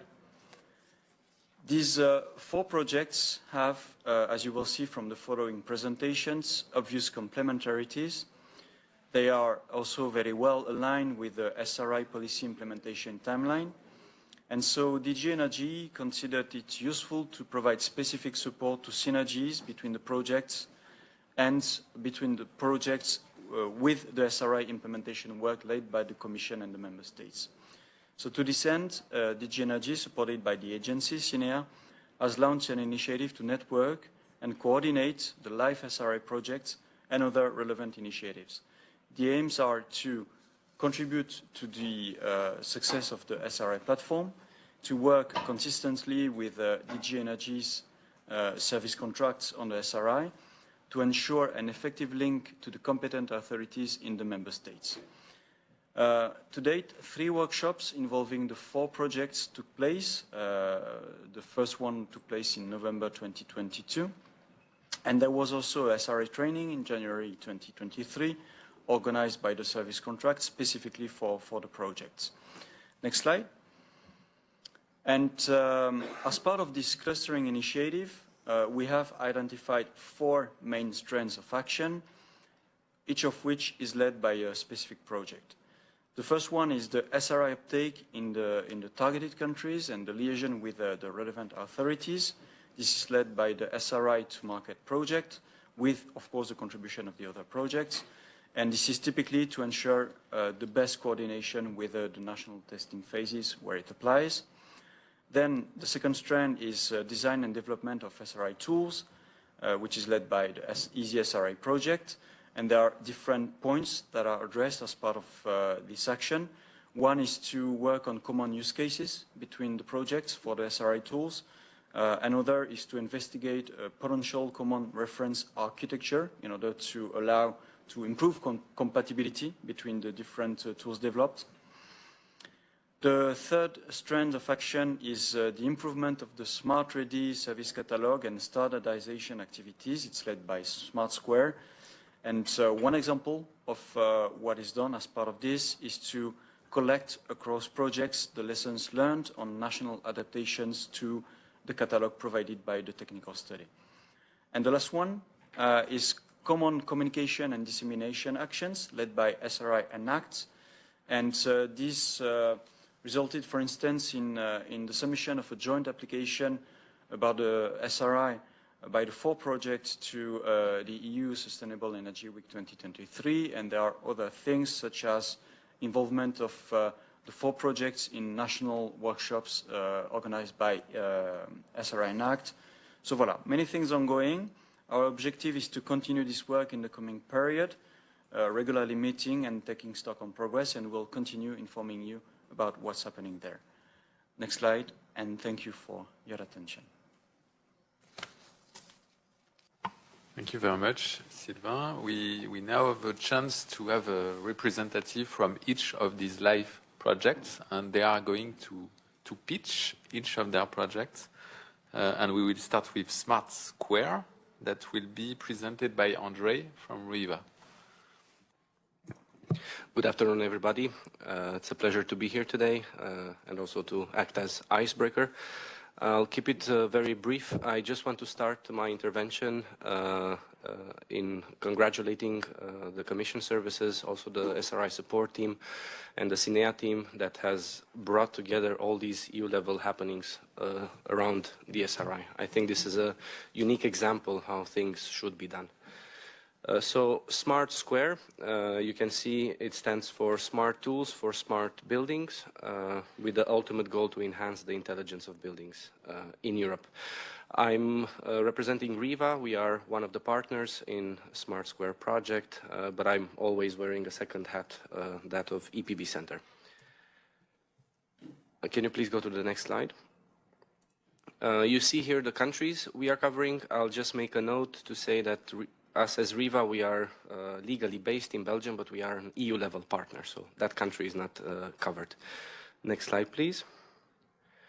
SRI is quite a horizontal policy instrument, and you can see in Smart Square the areas we are looking at, and as usual, and it's similar to the sister projects, we start from the needs and challenges. So what you see here on the screen, these are the areas where we aim to bring added value as we go along implementing the project. All 4 projects just started last autumn, so more and more results will become available this year and especially next year. I just want to recall that smartness of buildings is not a goal in its own. It's a means to arrive at more energy efficient, more flexible, more comfortable and healthier buildings. And this is something that Smart Square and also the other projects are adequately looking at. In the next slides, I just cherry-picked some of the elements that we are working on in Smart Square, which present further room for collaboration with the SRI platform, with the 3 working groups, and also with the sister projects. We've heard being said before that laypersons, they also need to understand the added value that the SRI brings, and this is directly related to Working Group 3 activities. There also needs to be, like we have already acknowledged, building stock observatory. When you look at building performance, there should be an element maybe included there. Well, for now, it's part of the cluster and SRI platform activities. On the next slide, we don't think SRI is something that's only happening now. We look at it on the longer term. And there are already ideas how SRI will serve its purpose on the longer term in terms of being effective and bringing all the added value benefits. And this is captured on this slide. I'll not be reading from the slide. In any case, you will be receiving all the material afterwards, and you will also receive links to the individual project websites of the projects where you can go in further depth at your own pace. On the next slide, this is related to the standardization activities. For energy audits, there is a European standard on the process, how it can unfold. And we've heard some of the experiences from the member states that presented earlier today, how they went through the process, which were the decisions they took along the way. Well, we need to be aware that we have already mechanisms in place at EU level. And these are governed by CEN and also at global level if we look further. So this is something that we will look and support with Smart Square and of course together with the sister projects and the colleagues in the SRI platform. The next slide, please. This is our ambition. I know that you might think these numbers are quite high, but these are certain things that we believe are a prerequisite to really reach the scale of mass needed for the SRI deployment. SRI, we see it as a top-down, it's a policy instrument, of course, but it's also a bottom-up. Exactly, if you look at the product regulations, you have the eco-design and energy labeling, they act as a push and a pull. And the similar behavior is in EPBD. We have minimum requirements for smart technology, and we have the SRI, which is acting as the pool. So we believe that with these numbers, we will support this, I would say, marriage to happen and to actually be tested in the market. The next slide. This is from the previous technical studies, again, looking at the future. So we are supporting the current SRI implementation, like all the other sister projects. But at the same time, we are also looking at the further development avenues. And Working Group 2 is also already working on this. But I think here we go even a step further. Work that has been already carried out in the previous working groups of the SRI activities are being taken further thanks to the SRI projects under the LIFE program. This is what this slide means to capture. And the next one, I think it's also my last. This is just a capturing, a snapshot. These are not all the key exploitable results from Smart Square, but these are some of the elements, as I said already, that will have a role to play in the SRI platform, but also in the synergies with the sister projects. That was the main aim of my presentation today, to look at these synergetic collaboration opportunities that we should take further and which have already started. And the last slide to end, I'll just mention that each project from the LIFE cluster is developing some digital tools. In Smart Square, despite the fact that we are not covering all EU member states, it will be in all 24 official languages. So that's why you see there, thank you for your attention in all the languages. And I also want to close as I began, that if we really want to make this successful, we should continue going farther together as opposed to fast alone. Thank you.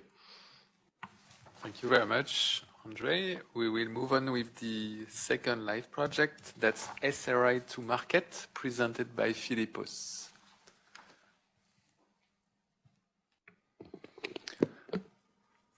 Thank you, Regis. So we will present not so much the overall project, but mostly we'll focus a bit on how this will interact with the SRI platform. So my apologies if I don't go into too much length in that regards. So SRI to Market, the official title is Paving the Way for the Adoption of the SRI into National Regulation and Market. Our approach is rather simple in a way. We want to use existing experience with the SRI, mainly from countries like France and Austria, and use those information, these experiences, to inspire action in additional member states. Next slide. So we are focusing on three groups of countries. One, as I mentioned, are countries where they have, at least when we were writing the proposal, an ongoing test phase, Austria and France, now being joined by Croatia. There are countries that have also an active interest on the SRI, and here we have Portugal and Spain, and we have had some early successes. And also countries that are examining how to proceed with the SRI. And here we had Croatia, Cyprus, and now we're also adding Greece because we have quite a good coverage there as well. So the idea is that what we have been doing in Austria, for example, and in France can transfer into new countries, and also even countries beyond the scope that we have originally in the project. Next slide, please. I want to mention just these two key project outcomes that are relevant for this discussion, and one of the things that SRI to Market can offer. This is more on a technical level. So one is the SRI assessment tool, and the other is the e-learning platform, and of course they are connected. So The tool is an online tool with a user-friendly interface. It helps really to make an SRI assessment. It can also adapt to the national specifications and any special requests that countries might have, either the ones in the consortium or the ones that we might expand to. And you can read that there are some predefined filters and so on. There will be ability to compare assessments. And what's also very important is that we will be supporting member states and assessors through an e-learning program. This is a structured program. It will have all the material, videos, and so on. It will be translated in the necessary national languages. And what's important, out of this program, at the end, there will be a certification, even though that will be an informal one. So we are taking some steps to really give the tools that will be necessary by member states to proceed with SRI assessments.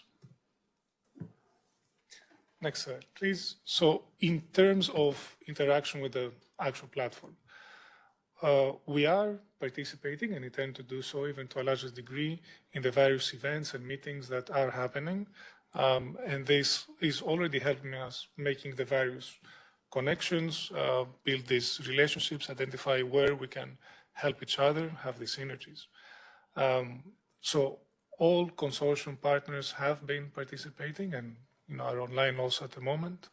And we also help to disseminate the various messages that are coming through. For example, on the survey that was shared a few days earlier, or other communications, either through social media, newsletters, or otherwise. Also, it's important to mention that quite some partners have been involved in working groups and so on, so there is a direct line of communication, and we're also aiming to do a much more streamlined approach. Not everything needs to pass to the coordinator. We want to be a bit more flexible in our communications here. As a project, next slide, please. As a project, we will also be inviting members and participants of the working groups and the SRI platform to also join us when we are doing either national events. We will have the various expert panels on the national level and so on. This is definitely the case for Croatia, Portugal, Cyprus, and so on.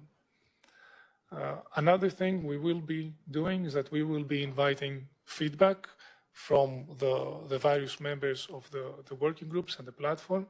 One that we will be coming up very soon is actually feedback on the SRI assessment tool that was just described a bit earlier.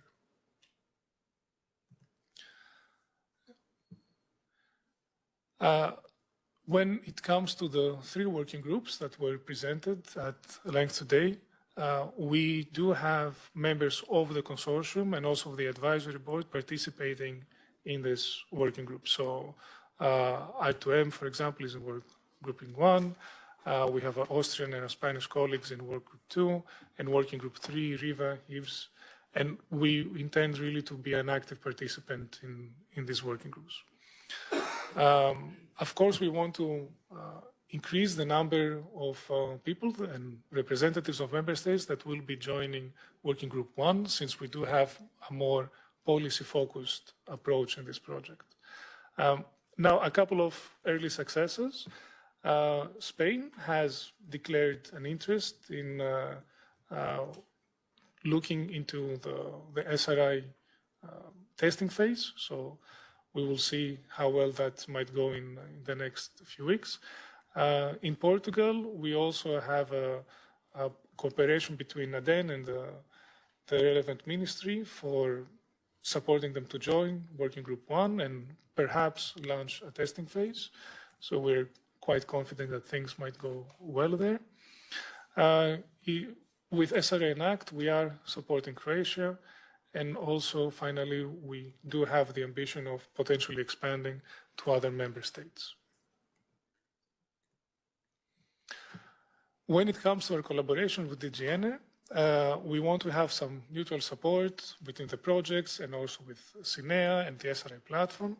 And that is primarily to ensure that we don't overlap when we either contact member states. We have a good exchange of information. make sure we're all informed of what is happening or is about to happen, and keep these channels open.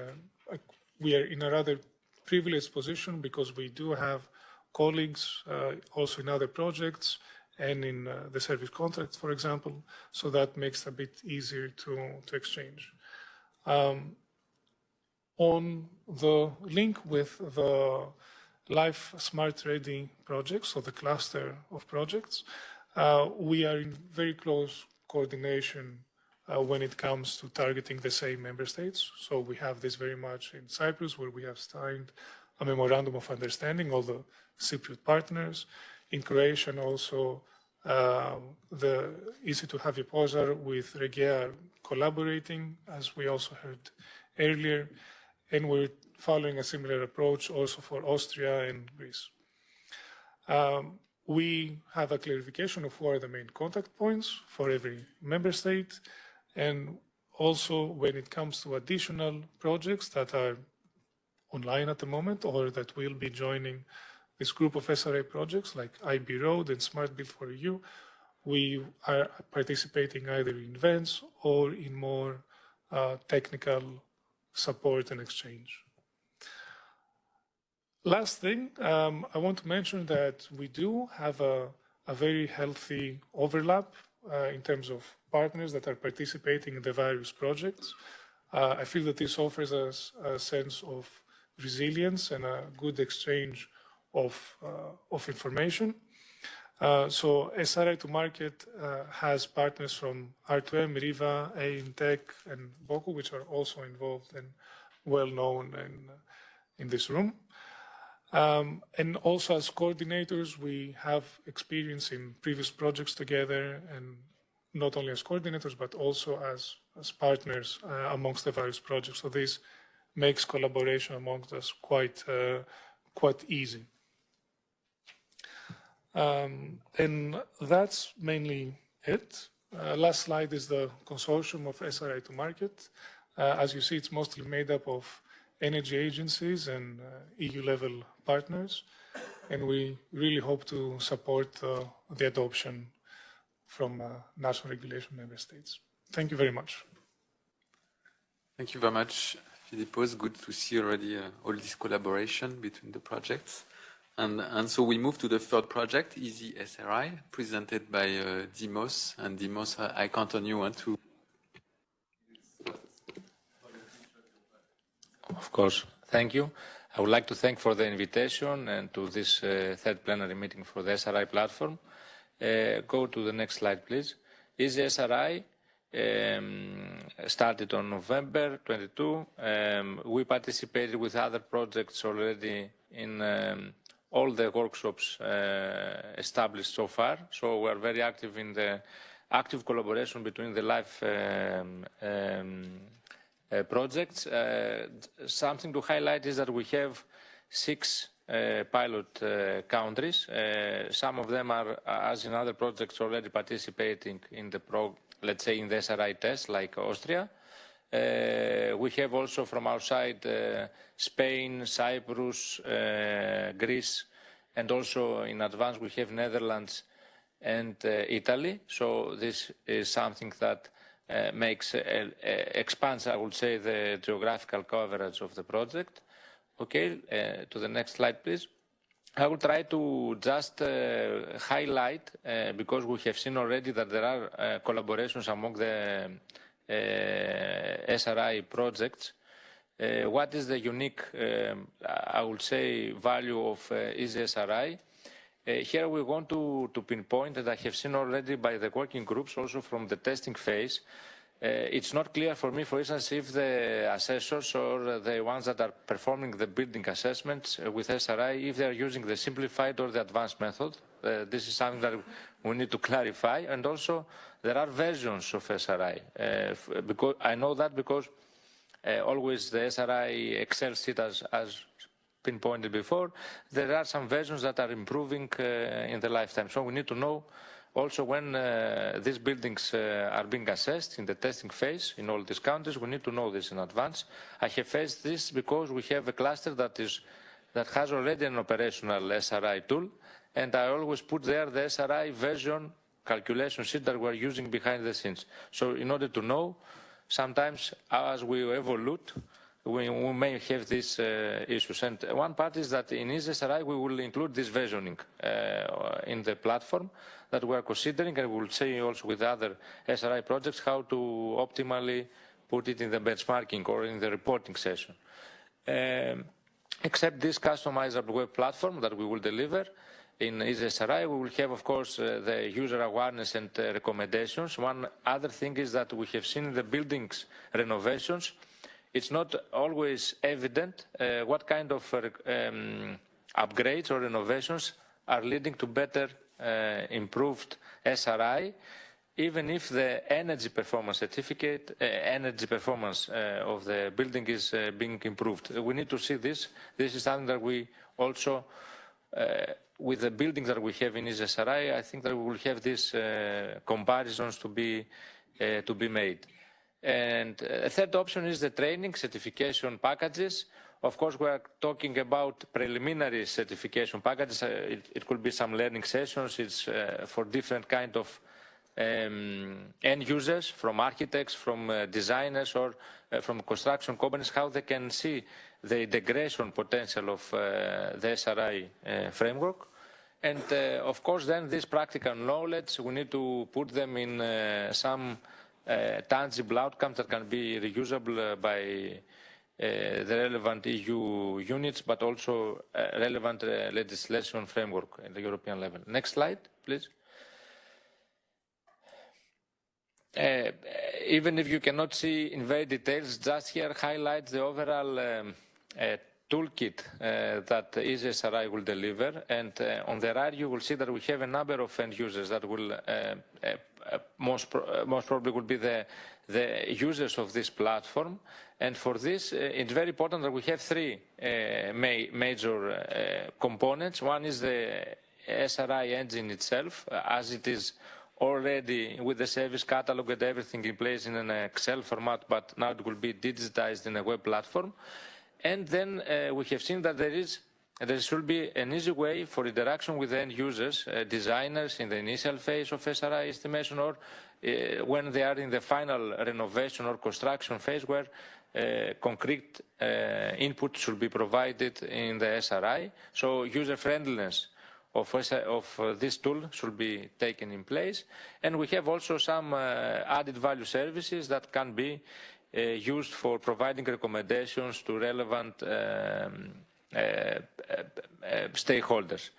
And with this, I would like to say that, okay, going to the next slide, that already has been pinpointed by the other two projects already, so I will not go in many details on that. We are very active in the working groups. EasySRI works on the common terminology or a taxonomy for the SRI that will be used by these digital platforms that will come in place, at least from the live projects. So this common architecture, common reference data model, this is something that we are actively discussing this part.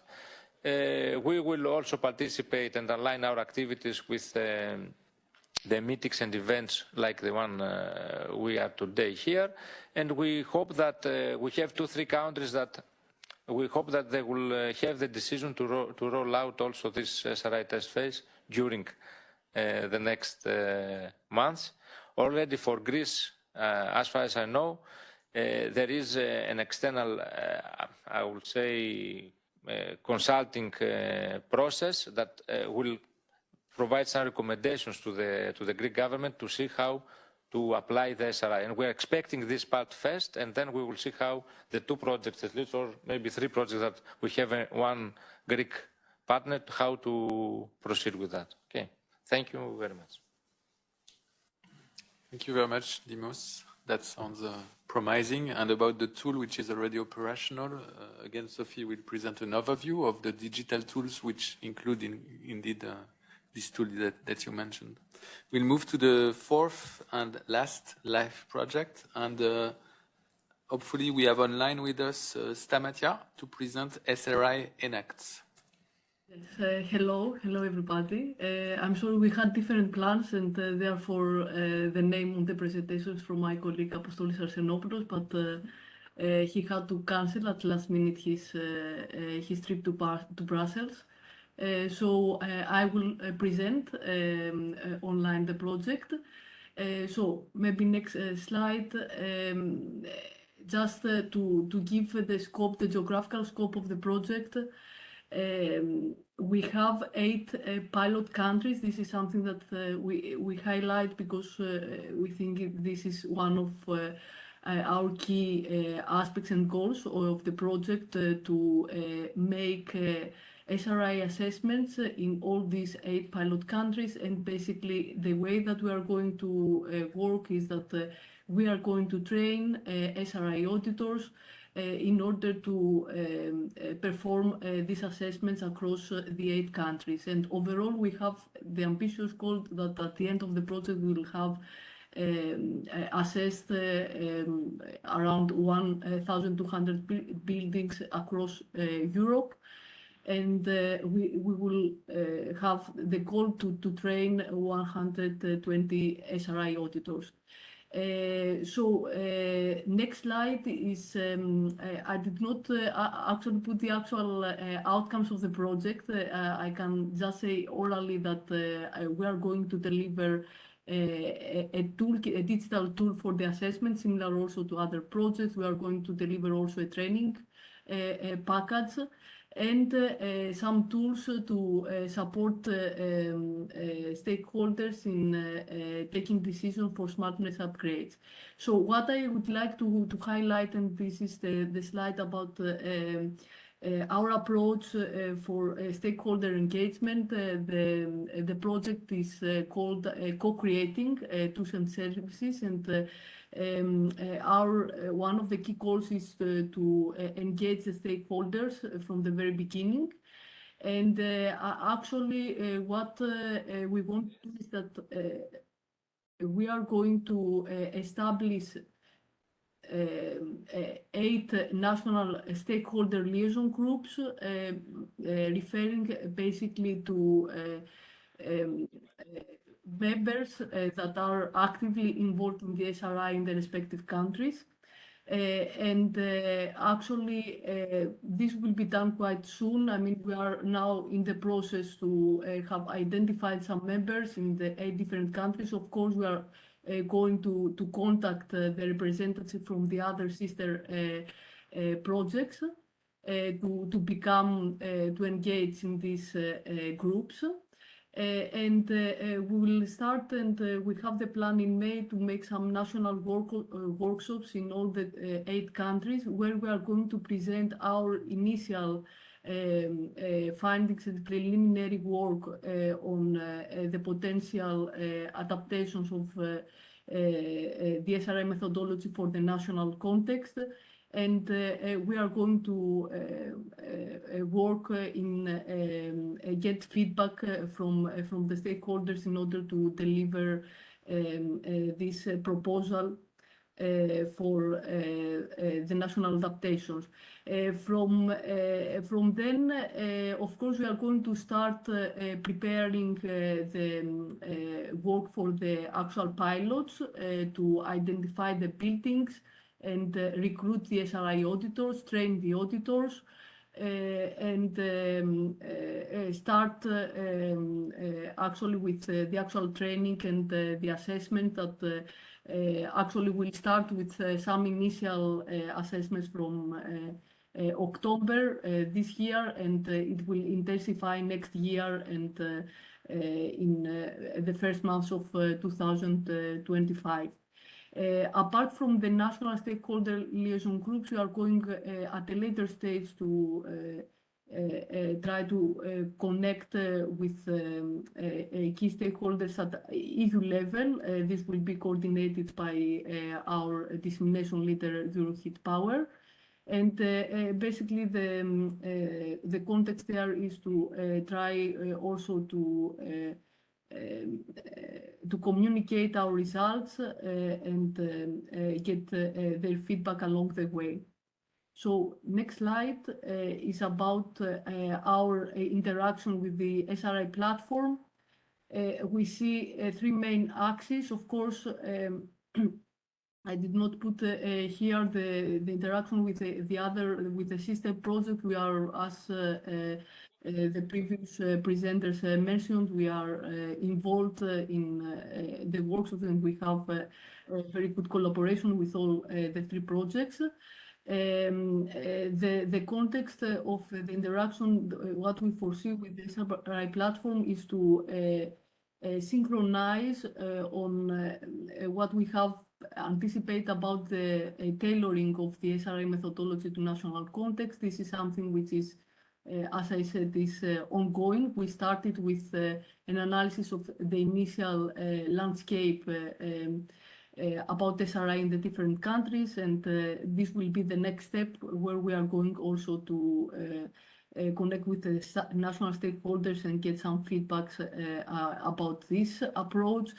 And of course, we want to synchronize and on our experience from the pilot activities. As I said from the beginning, we have this ambitious goal that we have involved 8 countries. We want to train 120 auditors and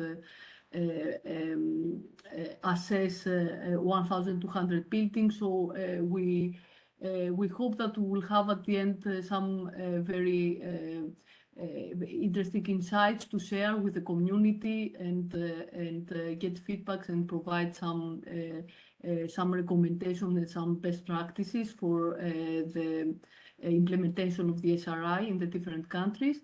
And beyond the assessment and training, we are going also to design a decision support tool that will facilitate the smartness upgrades, and also will provide some insights about the cost of the smart upgrades and their impact in the Smart Readiness Indicator. So this is one other aspect that we see some potential interaction with the other projects and also with the SRI platform. I have put, I mean, this is quite operational, but I have put here some also some upcoming deliverables that I have anticipated also in the workshop with the working group 2 in the SRI platform, that will deliver two versions on the SRI and ACT methodology with national adaptations. That first version in July and the second one in December. We consider that at that time this will be a short-term, let's say, a milestone in order to connect with the stakeholders and the community. And of course, the more we go on with the assessments, the more opportunities we will have to collaborate and communicate with the community. So thanks a lot. Thank you very much, Stamatia. I take the opportunity to thank Paul, who is very busy to answer all the questions in the chat for those online. I'd like to take the opportunity perhaps to take 1 or 2 questions in the room, either for the live projects or perhaps for Sylvain. Any question from the audience? Yes, Andre. Yeah, as part of the live cluster, I have a question because we have tomorrow the Smart Build for EU final event, and also colleagues here in the room. And I know we've discussed this, but I don't know if we have a clear perspective about the smart building community that Smart Build for EU has been able, and yeah, great job, guys, to put together. I know it's hundreds. If there can be any feedback from our colleagues at CINEA or also DGNR, how will this act within the SRI platform and the live SRI cluster? How this will be leveraged, basically. Thank you. So here I'm going to sort of steal the floor from Alain Zarly, who just revealed it to me a few minutes ago. One of the ideas to ensure the sustainability of Smart Bill for EU after the project end, and certainly to leverage this quite a significant community of, if I remember well, 370 organizations that they have gathered and put them at the service of the SRIs, that we are going to survey them at the end of the project to see if they would agree to be informed of the activities of the SRI platform and to be contacted. So, but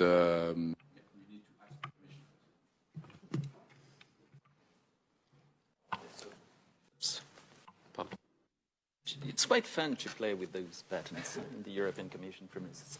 Anyway, very, very short answer. We will get back to you, of course, tomorrow on this point. But I can confirm that indeed we have plans, of course, to deal with the smart building community that have evolved all along the Smart Build for EU project, which is indeed more than 350 people.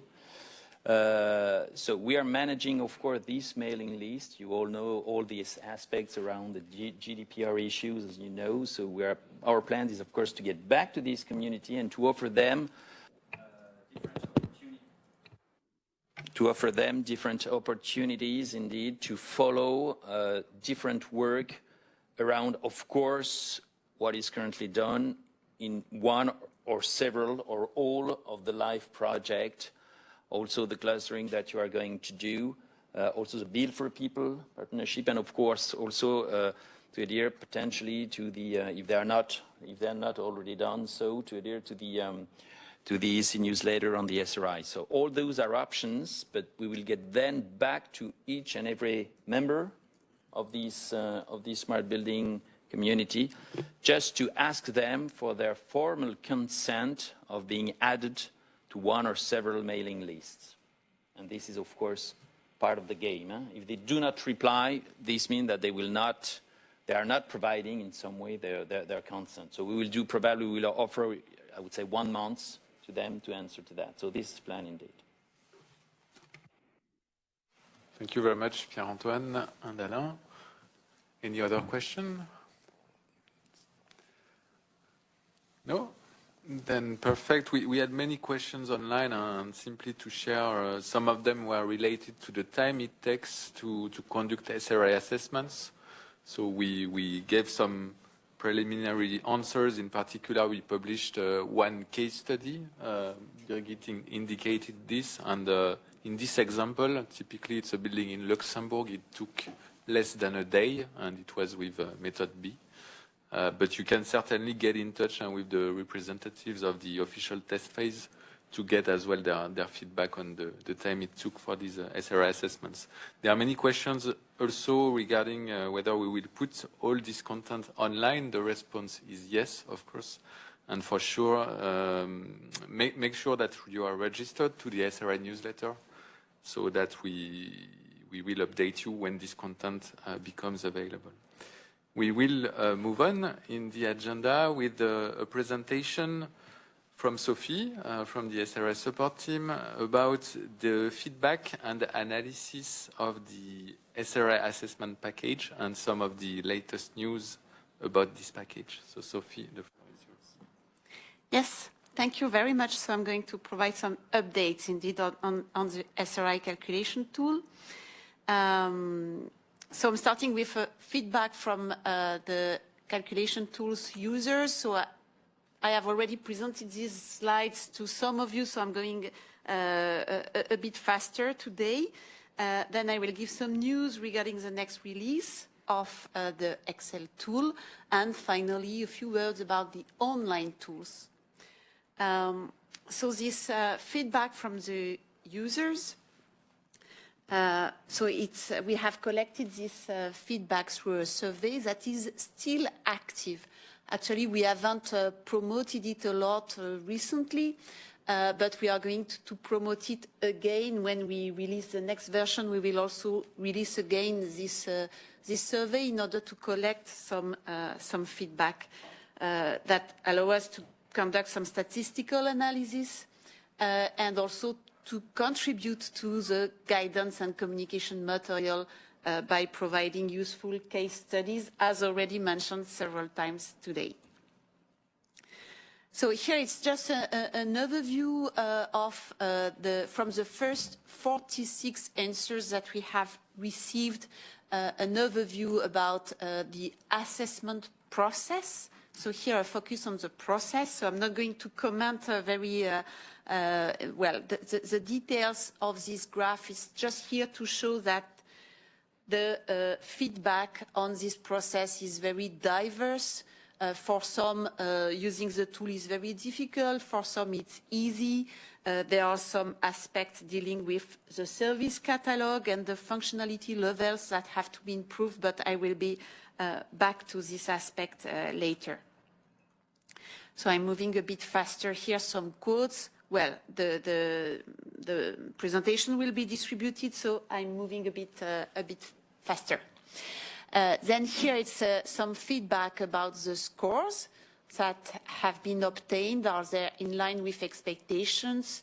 Were they surprising? So it was already presented by some of the test phases, in particular in Czech Republic, that the scores were a bit disappointing. So the scores were a bit low compared to expectations, but for some people, expectations are met and the scores are not surprising. So it's very diverse. Okay, moving to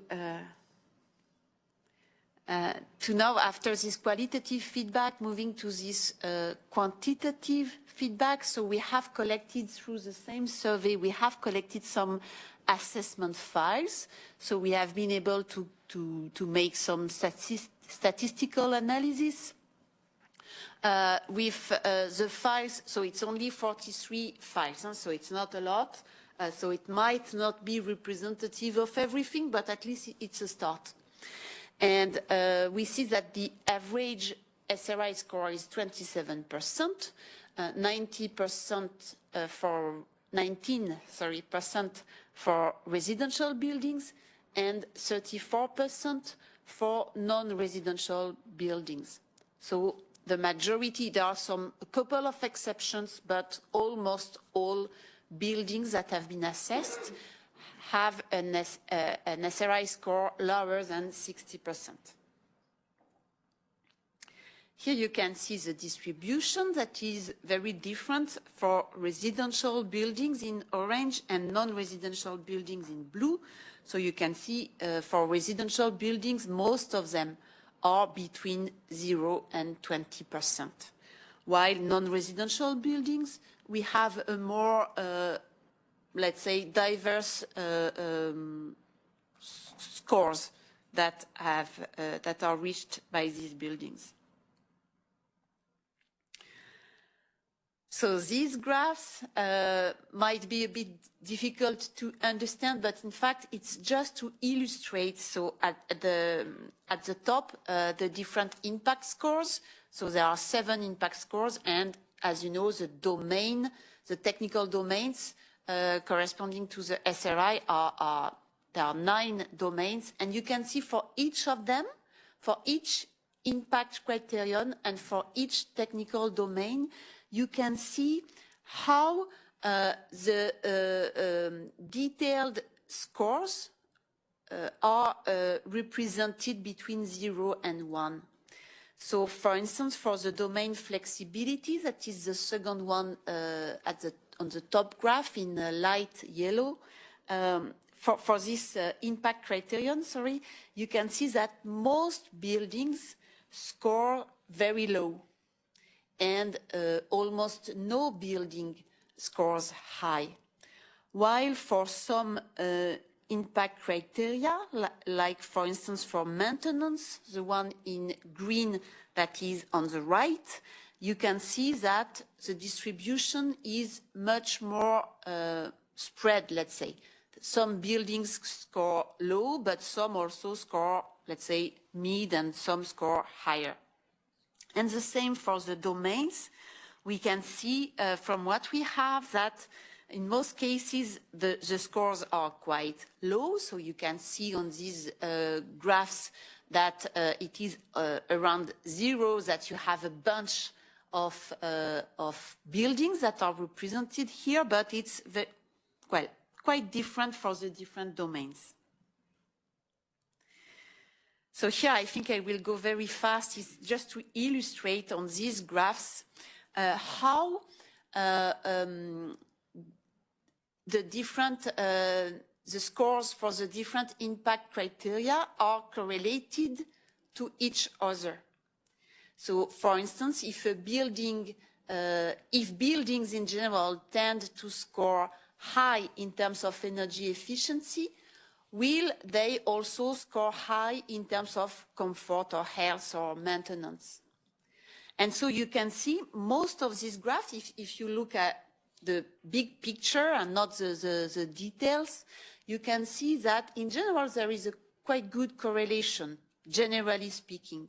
So if buildings are performing well for some of these impact criteria, they are also performing well for the other criteria. And we have done the same analysis for the technical domains. So the question is, if buildings perform well for one technical domain, for instance, electric vehicle charging, will they also perform well? Is there a correlation also with the other technical domains? And here, if you look at the overall picture, you see that in general, no. There is not a good correlation, which is quite logical because we can have in one building a very performing heating system, but a non-performing lighting system. For instance, there is no correlation between the two, so it is quite in line with what we could expect. So some general lessons learned. So in general, based on these samples that we have, yes, the SRI scores are in general quite low, but it's also something that was expected because it reflects, this result reflects the overall development of smart buildings in the EU. There is a high potential for improvement in every technical domain and impact criterion, but in particular regarding dynamic building envelope. And in terms of impact criterion, in particular for flexibility and storage. So it is for these aspects that in general buildings perform not well. As I said, the survey is still active, but we will promote it again through our newsletter and other communication channels. Just one slide regarding the next release of the calculation tool. Well, 2 slides actually. So here you can see this is currently we are all working with this version 4.4. It's a calculation sheet, it's a practical guide, there is a video demonstration of the tool available. And we wanted to let you know that we are working on this version 4.5, in which a couple of bugs are being corrected, but also we are reorganizing, well, partly reorganizing the tool in order to be strictly aligned with the different steps of Annex 1 of the delegated regulation. We are also removing some, well, there are some negative scores in some instances. For instance, if you have an electric vehicle but no smart charging at all, no control charging, then it results in a negative score because it negatively impacts the flexibility of the energy system. So in some cases, there are some negative scores, but in the version 4.4, these negative scores were corrected when in the calculation of the aggregated values in order not to end up with a negative score for a certain technical domain or a certain impact criterion. But in fact, we have realized that it was not in line, strictly in line with the steps of Annex 1 in the delegated regulation. So we have removed what was in principle a kind of improvement in the calculation, but not strictly aligned with the regulation.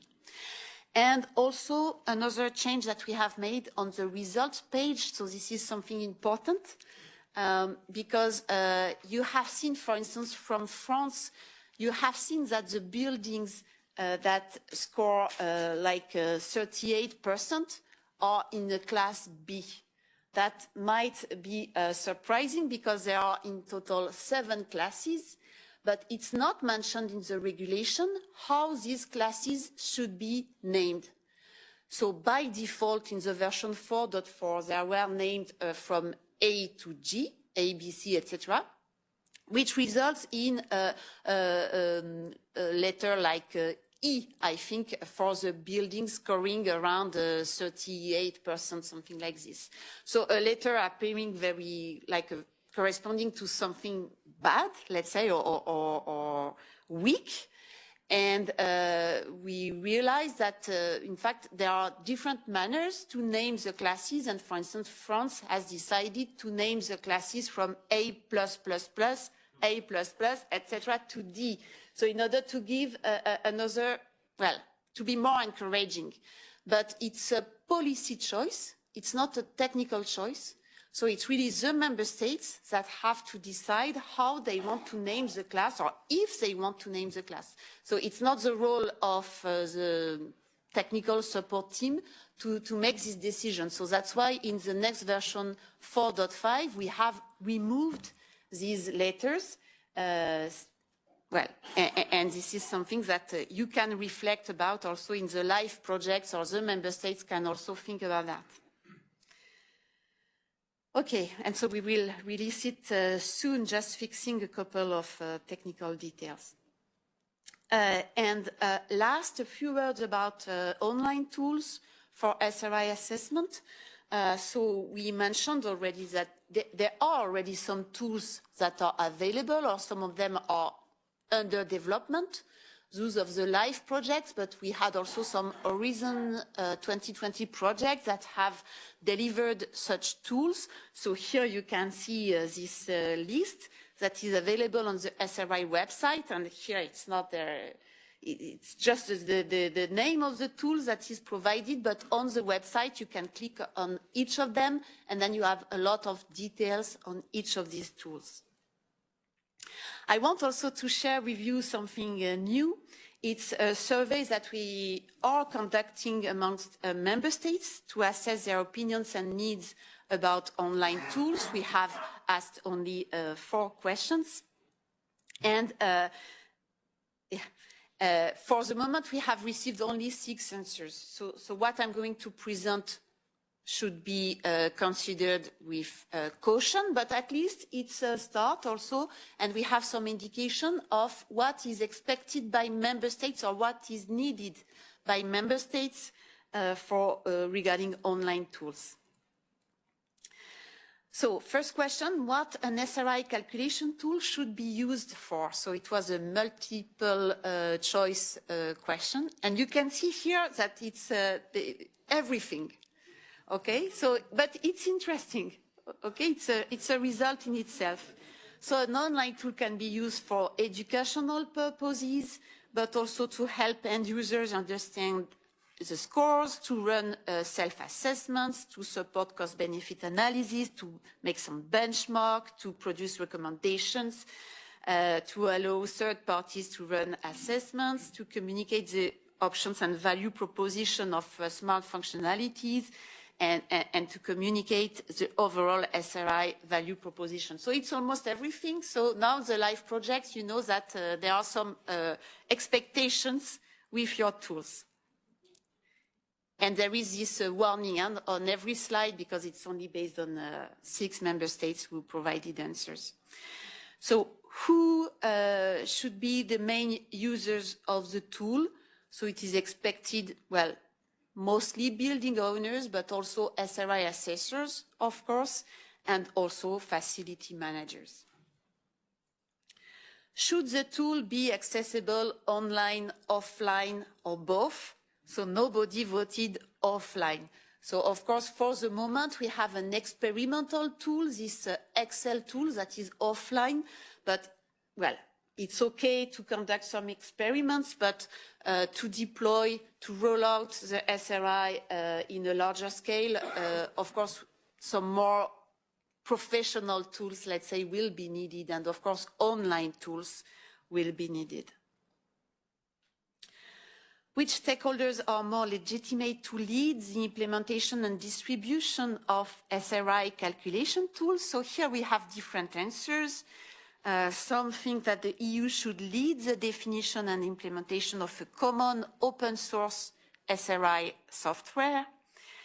Some think member states should develop their own national tool, taking into account national specificities, etc. And some think that public and private stakeholders will develop their own tools that can be open source or commercial. So for the moment, we have only 6 answers. So this pie chart may look very different when we have more answers, but I think it's something very important to consider, and it's also very important for the exploitation perspectives of the tools that are being developed by the LIFE projects. So, conclusion, for the moment we have the offline tool that is still the reference for assessing the SRI of a building, and we are going to release this 4.5 version very soon. We anticipate that online tools that are being developed at the moment are going to progressively replace the offline tool. And we anticipate also, according to the experience feedback that we have from member state test phase, that the calculation tools will have to be adapted at national level. And when implementing the SRI, member states will have to make a decision about the use of each type of tool, so corresponding to the last graph I have shown. So will member states rely on a single tool developed at EU level? Will they develop their own tool, or will this be developed by the private sector mainly?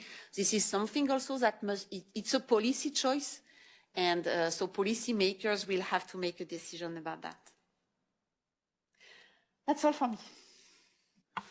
Thanks a lot, Sophie, for sharing these new elements, and indeed quite interesting. I think the LIFE projects who are working on these tools, you know that your tool has to do everything now.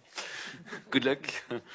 Amazingly, it seems that we will finish on time. Do we have perhaps just one short question in the room? Yeah.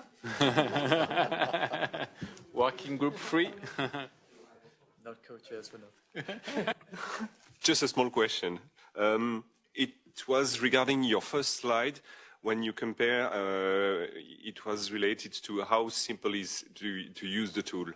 Do you know exactly the type of user who answered to this question? So to say, okay, it's not simple because I'm an asset manager, or it's simple because I'm a technical, or I'm an engineer, or whatever. Do you have a survey? Do you know exactly who answered this?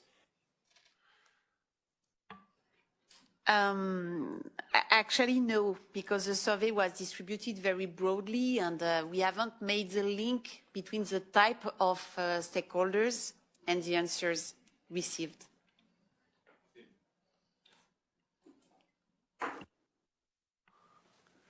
Thank you very much. I will now kindly invite Brigitte Jacquemont to close.